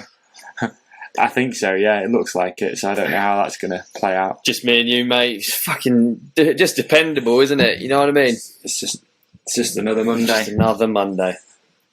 Just another Came round quick, this one, didn't Monday. Yeah. Deja vu. Woo! Sorry about that. Right, here he comes. Yeah. Sam's back in the game. Back in the game. Hey, don't be, alright. dude. What time are we on? Yours to start. Hang on. I'm frozen currently. I'm on 13:04, and I've got Josh Lowe mid wheelie in between turns. And what I would say is that the difference between someone who bikes and a proper racer is just that level of efficiency and timing. And they always look like they got more in the tank. Like Josh looked dialed, I thought. Do you agree? Smooth, dialed. He knows where his wheels are the whole time. He's not just like... He's not just pinballing down I'm there. trying so hard. I've got Ash Pokemon veins in my head. You know what I mean? Josh doesn't... I don't feel like Josh or any of the proper racers would have Ash Pokemon veins in their head. They're more like chilled, you know? Yeah, I feel you. Calculated. Yeah, I feel you. What number are we at now? I'm on 1300. I'm at 13. Okay, 13:00. Brilliant. Good time. Are you alright, mate? I'm on 1300. What are you on? I'm on 13:00. Alright, let's go on 1300. Ready? We're going to drop back in. Ready? Go. Drop back in. 3, 2, 1. Back. Oh, Josh had that nice wheelie in between. Oh, Yeah, he did. Yeah. naughty. That was greasy. Like that. Very fast. Did like that. Well, there you go. He's in. So Young his time was talent. 14 seconds. He was the only dude to go 14 seconds. 14? No, Nine. sorry. No, fucking a 8, point. wasn't it? Sorry. 9.4. He Was it? went, yeah. 9.4. Yeah, so- Shit. He went 9.4 something, and then I came. Actually, should we pause and get the results up? Yeah, sure. You ready? Actually, quite interesting, isn't it? Pause. So we're on, around 13. Roots and Rain, big up Roots and Rain. 40. That's so cool. Love doing the big Well ups done, as well. Good. How far down are we now? Oh, they've done loads of irrelevant races. Loads since. of bloody races since. Where is it? I just typed in Rogate and it came up. Hot Seats Saturday and Hot Seats Sunday. Nice. So we actually didn't cover the hot seat on Sunday, did we? No, not on the film. No. Budget didn't stretch. No. Well, you only needed a bit anyway, didn't you? Yeah. Yeah. Next year. So this was budget. Right. Hot seat Saturday. Hot seat Saturday. So Josh Underwood came in with a best time of 9.836. I love how tight they all are. Oh my God. And Will Cole with 9.8890, and then we did. Josh Lowe did 9.429, and I did 9.508.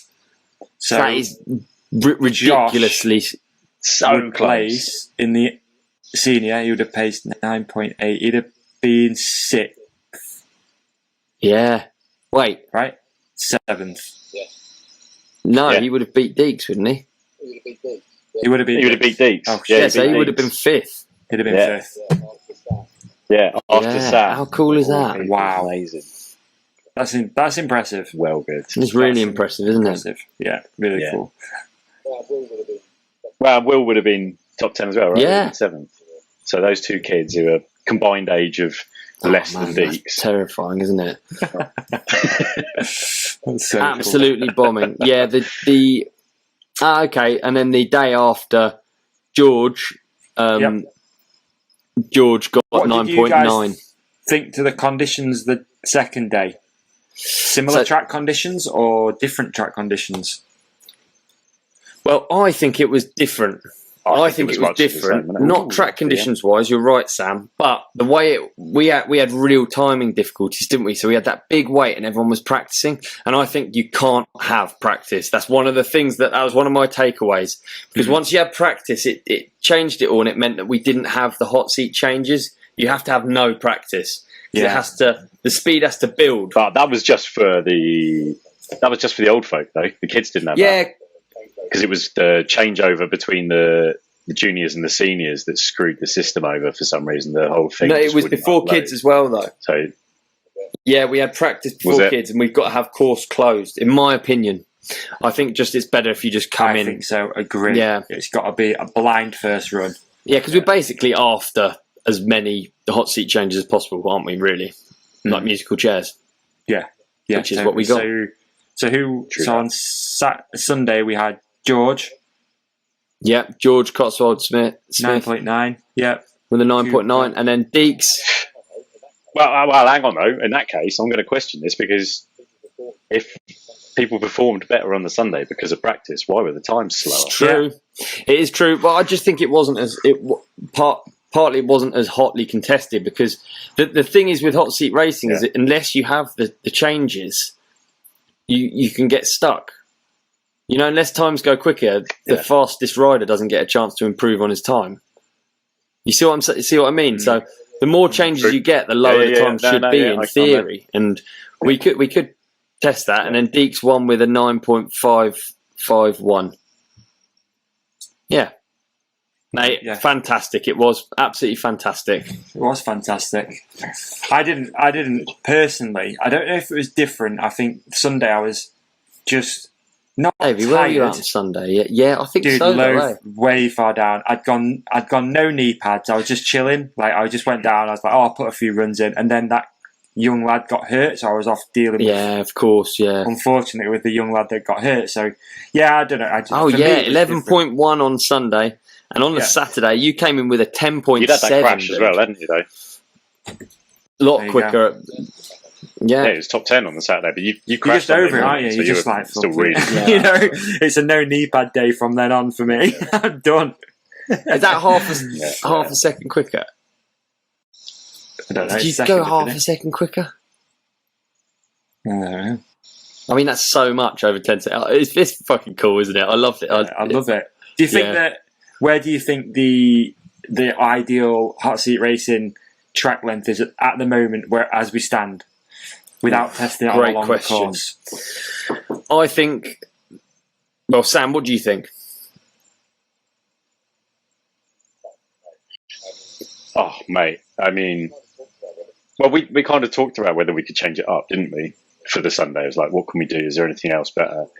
I'm not sure in that environment there is a better length track than sort of 10 to 15 seconds, because it's so like, and it's almost not the length of the track, but how quickly can you get back up to the top? How many runs can you really fit into that time? Do you know one thing that I did think would work really well with it was e-bikes and a longer track, because then the climb would be so manic, and you'd be trying to pass people on the climb even. Like we didn't have any of that, but it could be good that, because then you could have a 20-second track or even a 25-second track, and you could have. I don't think he wants to go over 30. No, I think because it keeps everyone super tight, and that's kind of what you want in it. You want it to be points of seconds, and stuff. You want a buzz as well along the track.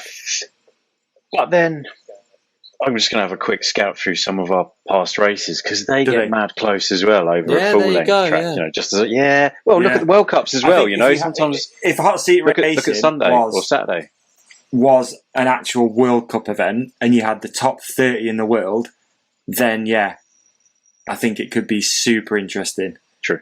You have, a 5-hour slot or whatever. Imagine the team tactics. However you play it. I mean, that's the thing with a big mountain in it. It's like, how much time do you give? There's a lot more at play, isn't there? From a consumer side. So if you were going to broadcast it like it's Red Bull Rampage or something, it needs to be like a 2-minute track with a 5-minute uplift or something like that. And that way it's still quick enough. If people are on lifts for ages, not. You're going to lose that. Unless you've got a reporter in the lift. That's what I was thinking. The reporter's in the lift, and the live feed's like, so Laurie, why have you changed the tyres? And then Laurie will say, the midsection was a bit wet, and I just felt I could push here, and I've got this line that Bernard just did that I want to open up over to trackside to check out the new line. Bernard, why have you done this line? Well, I've done that. Mate, it'd be the dream, wouldn't it be so cool? I quite liked it as a 10-second race in Rogate though as well. But, man, that's it. I'm looking back at results from our race in 2017, right? So just before Bike came in as management, so it'll be our last standalone. And Bren won on a full track in 39.059. And then this is on the overalls, so the next guy is Tom Davies in a 39.7. And then a third is a 39.9. So, 3 people within a second of each other. But even that's a full run in 40 seconds. It's mental. Wow. Mental times. Yeah. All right. Back into it. Correct, Ollie. Right. Hot seat racing. Oh, thanks. Highlight of the day. Hot seat racing. Fantastic. Thank you. 100% highlight of the day. Right, back into it. What time are we on, Davey? I'm on 13:40. I think, Okay. Yeah. Ready? 3, 2, 1, play. We're in. Look at Richard Thomas. What's Richard Thomas's story? So is he former mechanic? Was he Bren's mechanic for a bit or no? No, he is a World Cup downhill mountain bike rider. He's very fast back in the day, and he's now a fireman. But he's not raced for a while, but he's one of those dudes, one of those dialed racer guys. This is the thing with hot seat racing, it brings people out, and also you're not having to do a full downhill run, you're not having to risk your life, but you still get that competitive vibe. If you can't keep 2 minutes perfect, you might be able to make 9 seconds perfect, innit? Yeah. Who would be the best hot seat racer in the world, do you think? It's hard to bet against Amory Piron, isn't it? Yeah, true. It's going to be... really? You reckon? Interesting. Mate, it gives other people a chance, doesn't it? It gives wildcards a chance. It depends what the track's like. It'd be fascinating to see it on a track with flatter turns and roots, maybe gaps. Yeah, flatter turns. Flatter turns. Tell you what, here's a specimen of a human kind of cut out for hot seat racing himself, the Deaconator. The interview he does with a young lad is really funny. Oh, brilliant. On the Clips channel. Yeah, it was hilarious. Oh, wicked. Yeah, it was kind of awkward, but really funny at the same time. Yeah, well good. Oh, what a guy. Yeah, he brings the noise, doesn't he? He certainly does. We had to edit quite a lot out of this interview because he said something about World Cup racing that we had to get rid of.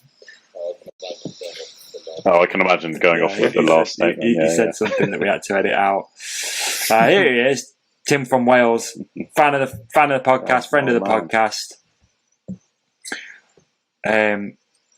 Not much downhill knowledge from what I remember. Also, really rather busy. I just fully interrupted his lunch. Like, come on, dude. Boys, so. Let's sit by the van and do a little quiz. Oh, he gave up, didn't he? He gave up. He got one.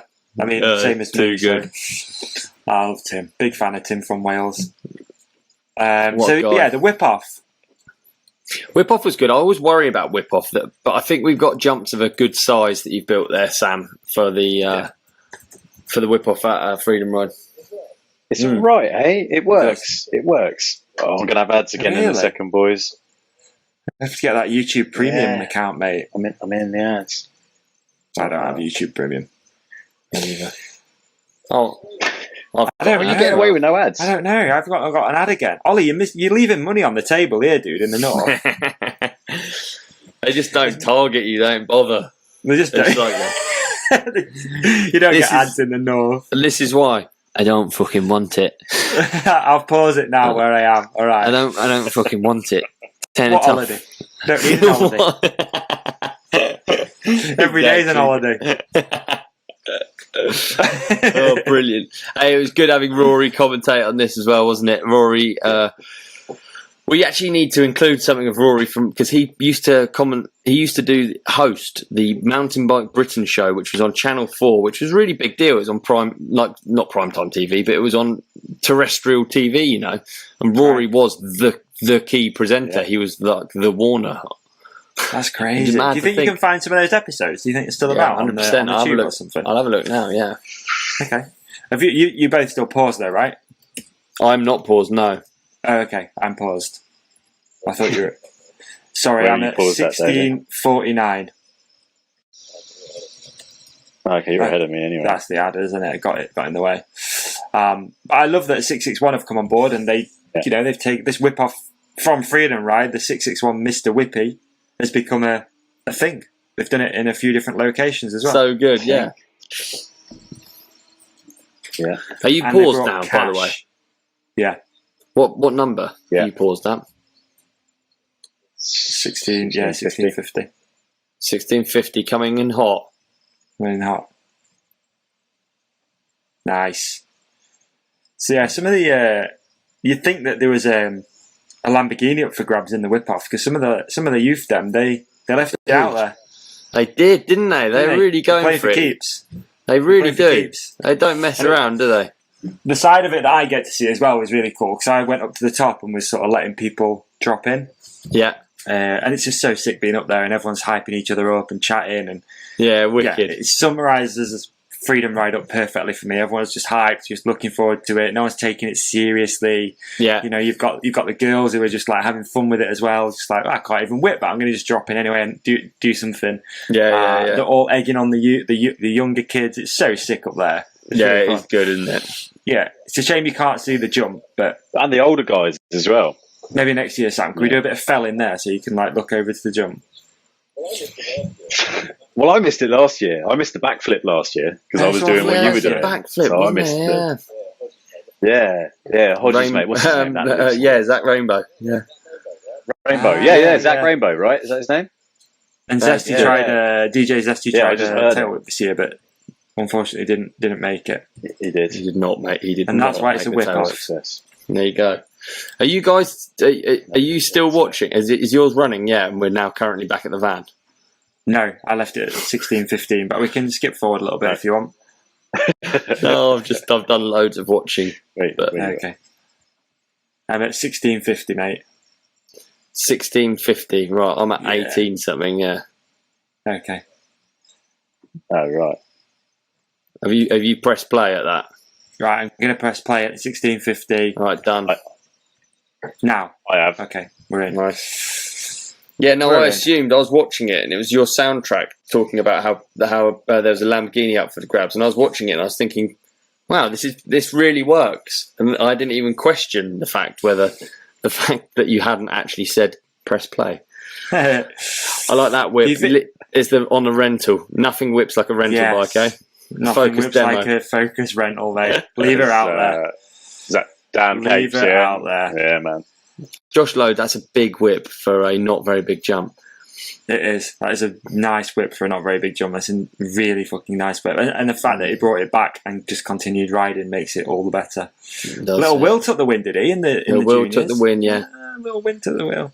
Look at all the other youth then, man, just clapping away. Very nice hat Rory's wearing there as well. I've got one of them. I'm not allowed to wear it. Makes me look special. Oh, actually suits my hair. Really, it doesn't suit me at all. Look a bit, yeah. But we look broken here. We look tired here, don't Actually was by this point, dude. I was pretty beat, to be honest with you. That days was tasting pretty good at that point. we? Yeah, I know, right? That was I had an alcohol-free buzz on. yeah. I've got my sound turned off here, so the Okay. the My sound's pretty much off as well. I don't know what you're talking about. But I know that at that point I'm just thinking I'm done. yeah. Let's wrap this People are up. leaving. Let's wrap this up. It's funny that that it is actually that tiring. It's so fun, you know. I don't think of it as work, but that would make you tired, you know. Definitely not work. No, it's not work, but it's still tired, eh? I mean, the two words that just came through, Ollie, were soul destroyer. That's what we heard from you. Oh, I know what we're talking about then. Yeah, we're talking about Big Deeks with the win. That was a brilliant win. Again, proof of concept. Deeks came in with 20 seconds to go. I didn't even have the opportunity to get to the top of the track to try and better my time. It was good. It was good. Yeah, it was. He's very pleased with himself. So the way Deeks told me the story, because obviously Davey and I were unfortunately dealing with the young lad who hurt himself. But I saw Deeks, said, "How did it go? What happened?" He said, "You wouldn't believe it. I went through the line with 23 seconds left." So and Rory fell through a fence. He did, yeah. Oh, that's a brilliant Rory fell video, through a that fence, is, isn't it? All on That's what I remember. Wow. And Davey, what number are we at now? I'm on 1300. I'm at 13. Okay, 13:00. Brilliant. Good time.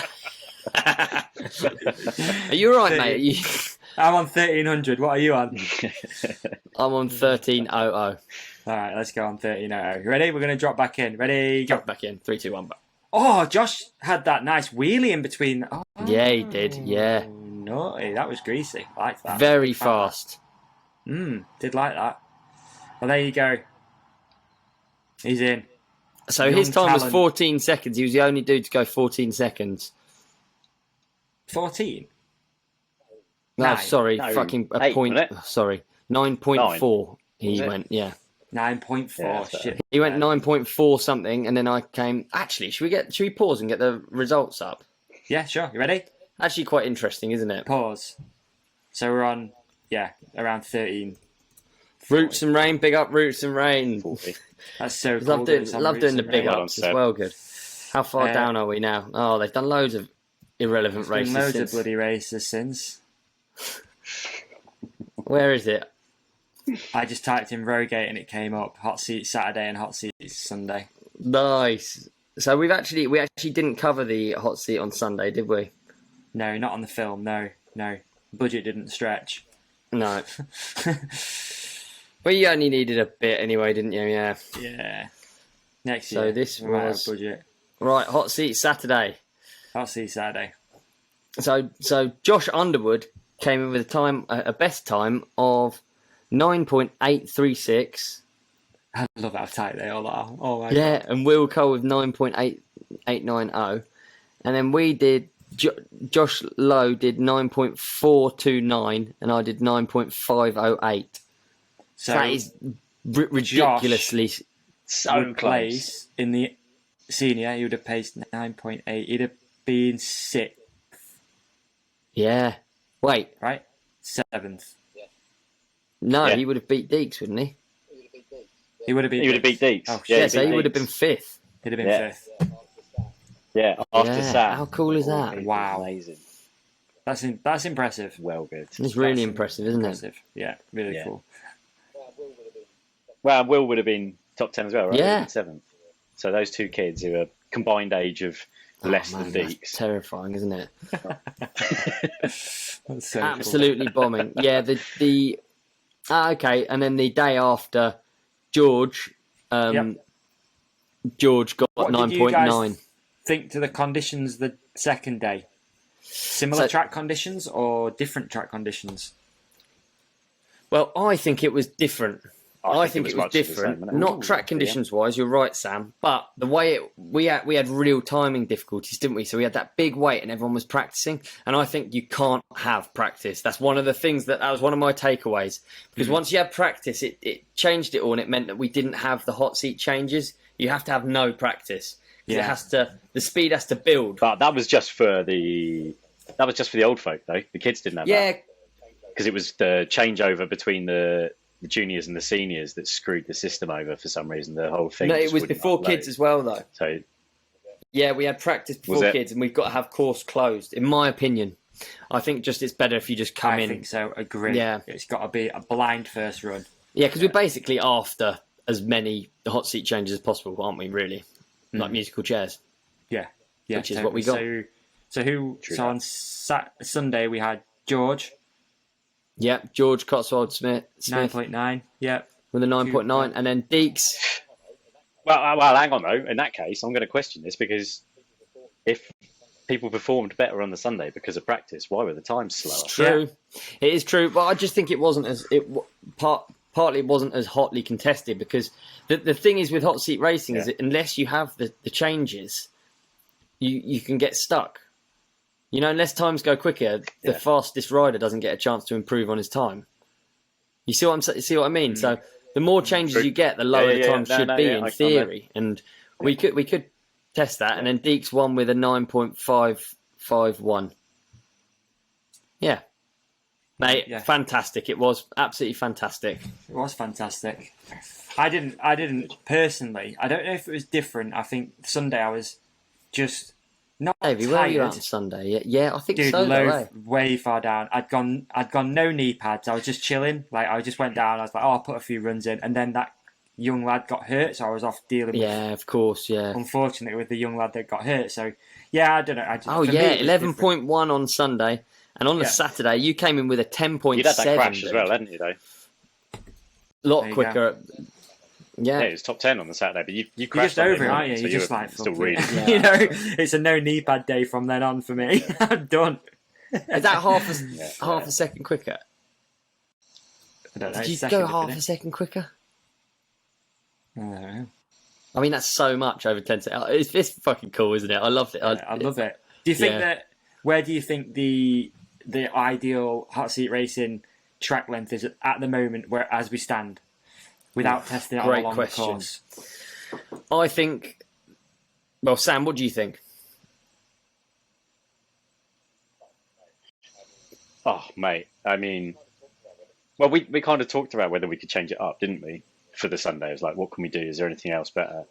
I'm not sure in that environment there is a better length track than sort of 10 to 15 seconds because it's so like... And it's almost not the length of the track, but how quickly can you get back up to the top? How many runs can you really fit into that time? Do you know, one thing that I did think would work really well with it was e-bikes and a longer track because then the climb would be so manic and you'd be trying to pass people on the climb even. Like we didn't have any of that, but yeah, it could be good that because then you could have a 20-second track or even a 25-second track, and you could have. I don't think he wants to go over 30. No, I think because it keeps everyone super tight, and that's kind of what you want in it. You want it to be points of seconds. And you want a buzz as well along the track. But then I'm just going to have a quick scout through some of our past races because they get mad close as well over a full length track. Yeah. You know, just as look at the World Cups as well. You know, sometimes if hot seat racing look at Sunday or Saturday was an actual World Cup event, and you had the top 30 in the world, then I think it could be super interesting. True. You have, a 5-hour slot or whatever. Imagine the team tactics. However you play it. I mean, that's the thing with a big mountain in it. It's like, how much time do you give? There's a lot more at play, isn't there? From a consumer side. So if you were going to broadcast it like it's Red Bull Rampage or something, it needs to be like a 2-minute track with a 5-minute uplift or something like that. And that way it's still quick enough. If people are on lifts for ages, that's not. You're going to lose that. Unless buzz, you've got a reporter so. in the lift. That's what I was thinking. The reporter's in the lift, and the live feed's like, so Laurie, why have you changed the tyres? And then Laurie will say, oh, the midsection was a bit wet, and I just felt I could push here, and I've got this line that Bernard just did that I want to open up over to trackside to check out the new line. Bernard, why have you done this line? Well, I've done that. Oh, mate, it'd be the dream, wouldn't it be so cool? I quite liked it as a 10-second race in Rogate, though, as well. Yeah, man, that's it. I'm looking back at results from our race in 2017, right? So just before Bike came in as management, so it'll be our last standalone. And Bren won on a full track in 39.059. And then this is on the overalls, so the next guy is Tom Davies in a 39.7. And then a third is a 39.9. So like 3 people within a second of each other. But even that's a full run in 40 seconds. It's mental. Wow. Mental times. Yeah. All right. Back into it. Correct. Ollie. Hot seat racing. Oh, thanks. Thank you. Highlight of the day. Hot seat highlight racing. Of the day. Fantastic. Thank you. 100% highlight of the day. Right, back into it. What time are we on, Davey? I'm on 13:40. I think, yeah. Okay. Yeah. Ready? 3, 2, 1, play. We're in. Look at Richard Thomas. What's Richard Thomas's story? So is he former mechanic? Was he Bren's mechanic for a bit or no? No, he is a World Cup downhill mountain bike rider. He's very fast back in the day, and he's now a fireman. Oh, but he's not raced for a while, But he's one of those dudes, one of those dialed racer guys. This is the thing with hot seat racing, it brings people out. And also, you're not having to do a full downhill run. You're not having to risk your life, but you still get that competitive vibe. If you can't keep 2 minutes perfect, you might be able to make 9 seconds perfect, innit? Yeah. Who would be the best hot seat racer in the world, do you think? It's hard to bet against Amrit Piron, isn't it? Yeah, true. You're going to be... Oh, really? You reckon? Interesting. Oh, mate, it gives other people a chance, doesn't it? It gives wildcards a chance.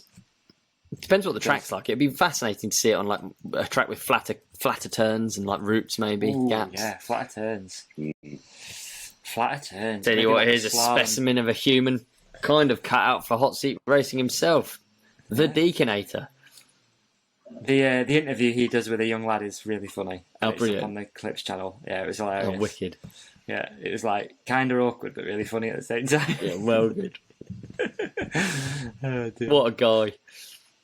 Yeah, he brings the noise, doesn't he? He certainly does. We had to edit quite a lot out of this interview because he said something about World Cup racing that we had to get rid of. Oh, I can imagine going off with the last statement. He said something that we had to edit out. Here he is, Tim from Wales, fan of the podcast, friend of the podcast. Not much downhill knowledge from what I remember. Also, really rather busy. I just fully interrupted his lunch. Like, come on, dude. Boys, so. Let's sit by the van and do a little quiz. Oh, he gave up, didn't he? He gave up. He got one. I mean, same as me. Too good. So. I love Tim. Big fan of Tim from Wales. The whip off. Whip off was good. I always worry about whip off, but I think we've got jumps of a good size that you've built there, Sam, for the whip off at Freedom Ride. It's right, hey? It works. It works. Oh, I'm gonna have ads again in a second, boys. I have to get that YouTube Premium account, mate. I'm in the ads.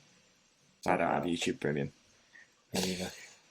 Oh, I don't know. You get away with no ads. I don't know. I've got an ad again. Ollie, you're leaving money on the table here, dude. In the north, they just don't target you. They don't bother. They just don't. Like that. You don't get ads in the north. This is why I don't fucking want it. I'll pause it now where I am. All right. I don't fucking want it. Turn what it holiday? off. Don't need an holiday. Every day's an holiday. Oh, brilliant. Hey, it was good having Rory commentate on this as well, wasn't it? Rory, we actually need to include something of Rory because he used to host the Mountain Bike Britain show, which was on Channel 4, which was a really big deal. It was on not primetime TV, but it was on terrestrial TV, you know. And Rory was the key presenter. He was like the Warner.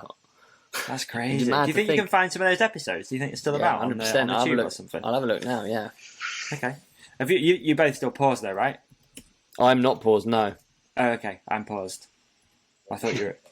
Sorry, I'm at 16:49. Okay, you're ahead of me anyway. That's the adder, isn't it? Got in the way. But I love that 661 have come on board, and they've taken this whip off from Freedom Ride. The 661 Mr. Whippy has become a thing. They've done it in a few different locations as well. So good, yeah. Yeah. Are you paused now, by the way? Yeah. What number are you paused at? 1650. 1650 coming in hot. Coming in hot. Nice. So yeah, some of the you'd think that there was a Lamborghini up for grabs in the whip off, because some of the youth they left it out there. They did, didn't they? They're really going for it. Keeps. They really do. They don't mess around, do they? The side of it that I get to see as well was really cool, because I went up to the top and was sort of letting people drop in. Yeah. And it's just so sick being up there, and everyone's hyping each other up and chatting, and wicked. It summarises Freedom Ride up perfectly for me. Everyone's just hyped, just looking forward to it. No one's taking it seriously. Yeah. You know, you've got the girls who are just like having fun with it as well. Just like, I can't even whip, but I'm going to just drop in anyway and do something. Yeah. They're all egging on the younger kids. It's so sick up there. It's really it's good, isn't it? Yeah, it's a shame you can't see the jump, but and the older guys as well. Maybe next year, Sam. Can we do a bit of fell in there so you can like look over to the jump? Well, I missed it last year. I missed the backflip last year because I was doing what you were doing. Backflip, so I missed it. Yeah. Hodges, mate. What's his name? Zach Rainbow. Yeah. Rainbow. Zach Rainbow, right? Is that his name? And Zesty tried. DJ Zesty tried a tail whip this year, but unfortunately didn't make it. He did. He did not make. He did. And that's why it's a whip off. There you go. Are you guys? Are you still watching? Is yours running? Yeah, and we're now currently back at the van. No, I left it at 16:15, but we can skip forward a little bit if you want. No, I've done loads of watching. Okay. I'm at 16:50, mate. 16:50. Right, I'm at 18 something. Yeah. Okay. Oh right. Have you pressed play at that? Right, I'm gonna press play at 16:50. Right, done. Now I have. Okay, we're in. Nice. Yeah, no, I assumed I was watching it, and it was your soundtrack talking about how there was a Lamborghini up for the grabs, and I was watching it, and I was thinking, wow, this really works, and I didn't even question the fact that you hadn't actually said press play. I like that whip. It's on a rental. Nothing whips like a rental bike, eh? Nothing whips demo. Like a Focus rental, mate. Leave her out there. Is that Dan Capes? Leave her out there. Yeah, man. Josh Lowe, that's a big whip for a not very big jump. It is. That is a nice whip for a not very big jump. That's a really fucking nice whip. And the fact that he brought it back and just continued riding makes it all the better. Little Will took the win, did he? In the Will juniors? took the win, yeah. Little Will took the wheel. Look at all the other youth then, man, just clapping away. Very nice hat Rory's wearing there as well. I've got one of them. I'm not allowed to wear it. Makes me look special. Oh, actually suits my head. Really, it doesn't suit me, mate, at all. Look a bit, But we look broken here. We look tired here, don't we? Actually was by this point, dude. I was pretty beat, to be honest with you. That days was tasting pretty good at that point. Yeah, I know, right? That was... I had an alcohol-free buzz on. Yeah. I've got my sound turned off here, so the my sound's pretty much off as well. I don't know what I'm talking about, but I know that at that point I'm just thinking, I'm done. Yeah, let's wrap this up. People are leaving. Let's wrap this up. It's funny that that it is actually that tiring. It's so fun, you know. I don't think of it as work, but that would make you tired, you know. Definitely not work. No, it's not work, but it's still tired, eh? I mean, the two words that just came through, Ollie, were soul destroyer. That's what we heard from you. Oh, I know what we're talking about then. Yeah, we're talking about Big Deeks with the win. That was a brilliant win. Again, proof of concept. Deeks came in with 20 seconds to go. I didn't even have the opportunity to get to the top of the track to try and better my time. It was good. It was good. Yeah, it was. He's very pleased with himself. So the way Deeks told me the story, because obviously Davey and I were unfortunately dealing with the young lad who hurt himself. I saw Deke said, "How did it go? What happened?" He said, "You wouldn't believe it. I went through the line with 23 seconds left." So and Rory fell through a fence. He did, yeah. Oh, that's a brilliant video, that is, isn't it? What I remember actually, Sam, because I must have been down there, was Deeks coming running over, going, "Look at this, and he's trying to get the GoPro off the top of his head. Look at this. Oh, brilliant. That's a good watch along. I thoroughly enjoyed that. Yeah, it was a good one. And a shout out to all these companies: Focus, Works, Propane, YT, Goodyear, Stans, King Good, I guess, who weren't there. But shout out anyway, DMR. Yeah. Oh man, Goodyear. So yeah, if you've not already seen that film, hopefully that added a little bit of context to it. Yeah, please go and watch it. Please. Have you watched this one and not it? Are you going to put the film underneath and do pauses so that when we're talking? Probably not, but we'll see. We'll see how the edit comes together. All right, I said that to Benny that's an option, but I feel like it's not an option at the same time. I'd rather people watch it in their own time. And yeah, fair enough. You could put just the audio behind. I don't know. Yeah, what's the point? Let's talk about it another time. Yeah, fantastic. All right. Well, it's been lovely hanging out with you both. Yeah, I think it's dinner time, innit? I mean, I think it is. Yeah. These episodes are weird, dude, because they're in the future. They're going to go out in the future, so it's like, wonder what we're doing. Imagine if. Oh, I'm not going to say it, but yeah. Well, I can tell you now, I will definitely be 1 year older. When's your birthday? Yeah. Whatever. Is it? Happy birthday for tomorrow. Goodness gracious me. Yeah. Happy birthday Actual tomorrow. 30? Yeah. So, unless you release 32? it. So, yeah. That's 23. 37, right? 37. Happy Pushing birthday those boundaries now. Yeah, happy birthday for tomorrow, Sam. Thanks. Right. Yeah. Dinner time. Thanks ever so for listening, for tuning in, or maybe for watching. Thanks for checking out the video. Thanks for subscribing, liking, and thanks for being our friends. Oh, it's beautiful. That's nice. Nothing more to say on that. Yeah. Nothing to add. Sam, you got anything to add? Got anything coming up? Thanks for having me. Thanks. Anything coming up? Nothing. That's not true, actually. That's not true. We've got an event at Tidworth coming up, but depends on when this goes out, really, so it might not. So we've got the Weekend Warrior series. We're doing some timed events, some free practice, essentially, at Tidworth Free Ride on the 13th of August, but that might be in the past. Look out for more coming up in association with Melon Optics, who have been legends recently as well at Freedom Ride. Well done, Melon. Did a great job with us there. And yeah, we're doing some demo events for those guys as well. And TF Tuned, legends down at TF Tuned, coming down to help people set up their suspension. We're going to run some coaching stuff as well. So hopefully you can find your times through the day. Amazing. And improve on them. They'll also hopefully go up on Roots and Rain, and we'll do some more of those. And then there's the Specialised Status Festival that's going on at Windhill in a couple of weeks as well on the 20th of August. So tickets for that. Dude, where can I get all of these things? Where can I access all of them? You can all of these things from the bike website. That's b1ke.com. Head there and you'll find all of these events. And if they're in the past, which they might well be, then look out for future ones, because the Weekend Warrior series for sure is going to do more so of it. So would I be right in saying b1ke.com is where I should head to? Is that what you heard, Davey? You need to go. Yeah, discount code Ride Companion gets you 10% off your entries. There you go. Yeah, that's right. And then when you go to check out, it will immediately add that. But it does do it, doesn't it, Sam? It does do it for a split second. It does do it. Just really little second, for a split second. Yeah, it does do it. Yeah. It's called a northern discount. You give it and then you steal it back. You actually get taxed a bit more.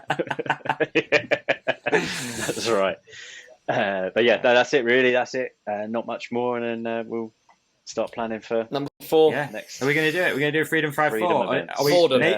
Maybe. All right. We'll throw a teaser out. Maybe there'll be a northern version at the end of September. There should be, shouldn't there? There might be. We've got a conversation going at the moment with a place, so maybe there's going to be a little one day, come hang out, holiday for you two. Right. Fingers crossed. Look forward to it. Fingers crossed. Cool. All right. Well, bit emotional. Peace out, everyone. Sam, we do this at the end now. Nice. All right. All right. Yeah, you're doing it. Oh, is it? There you go.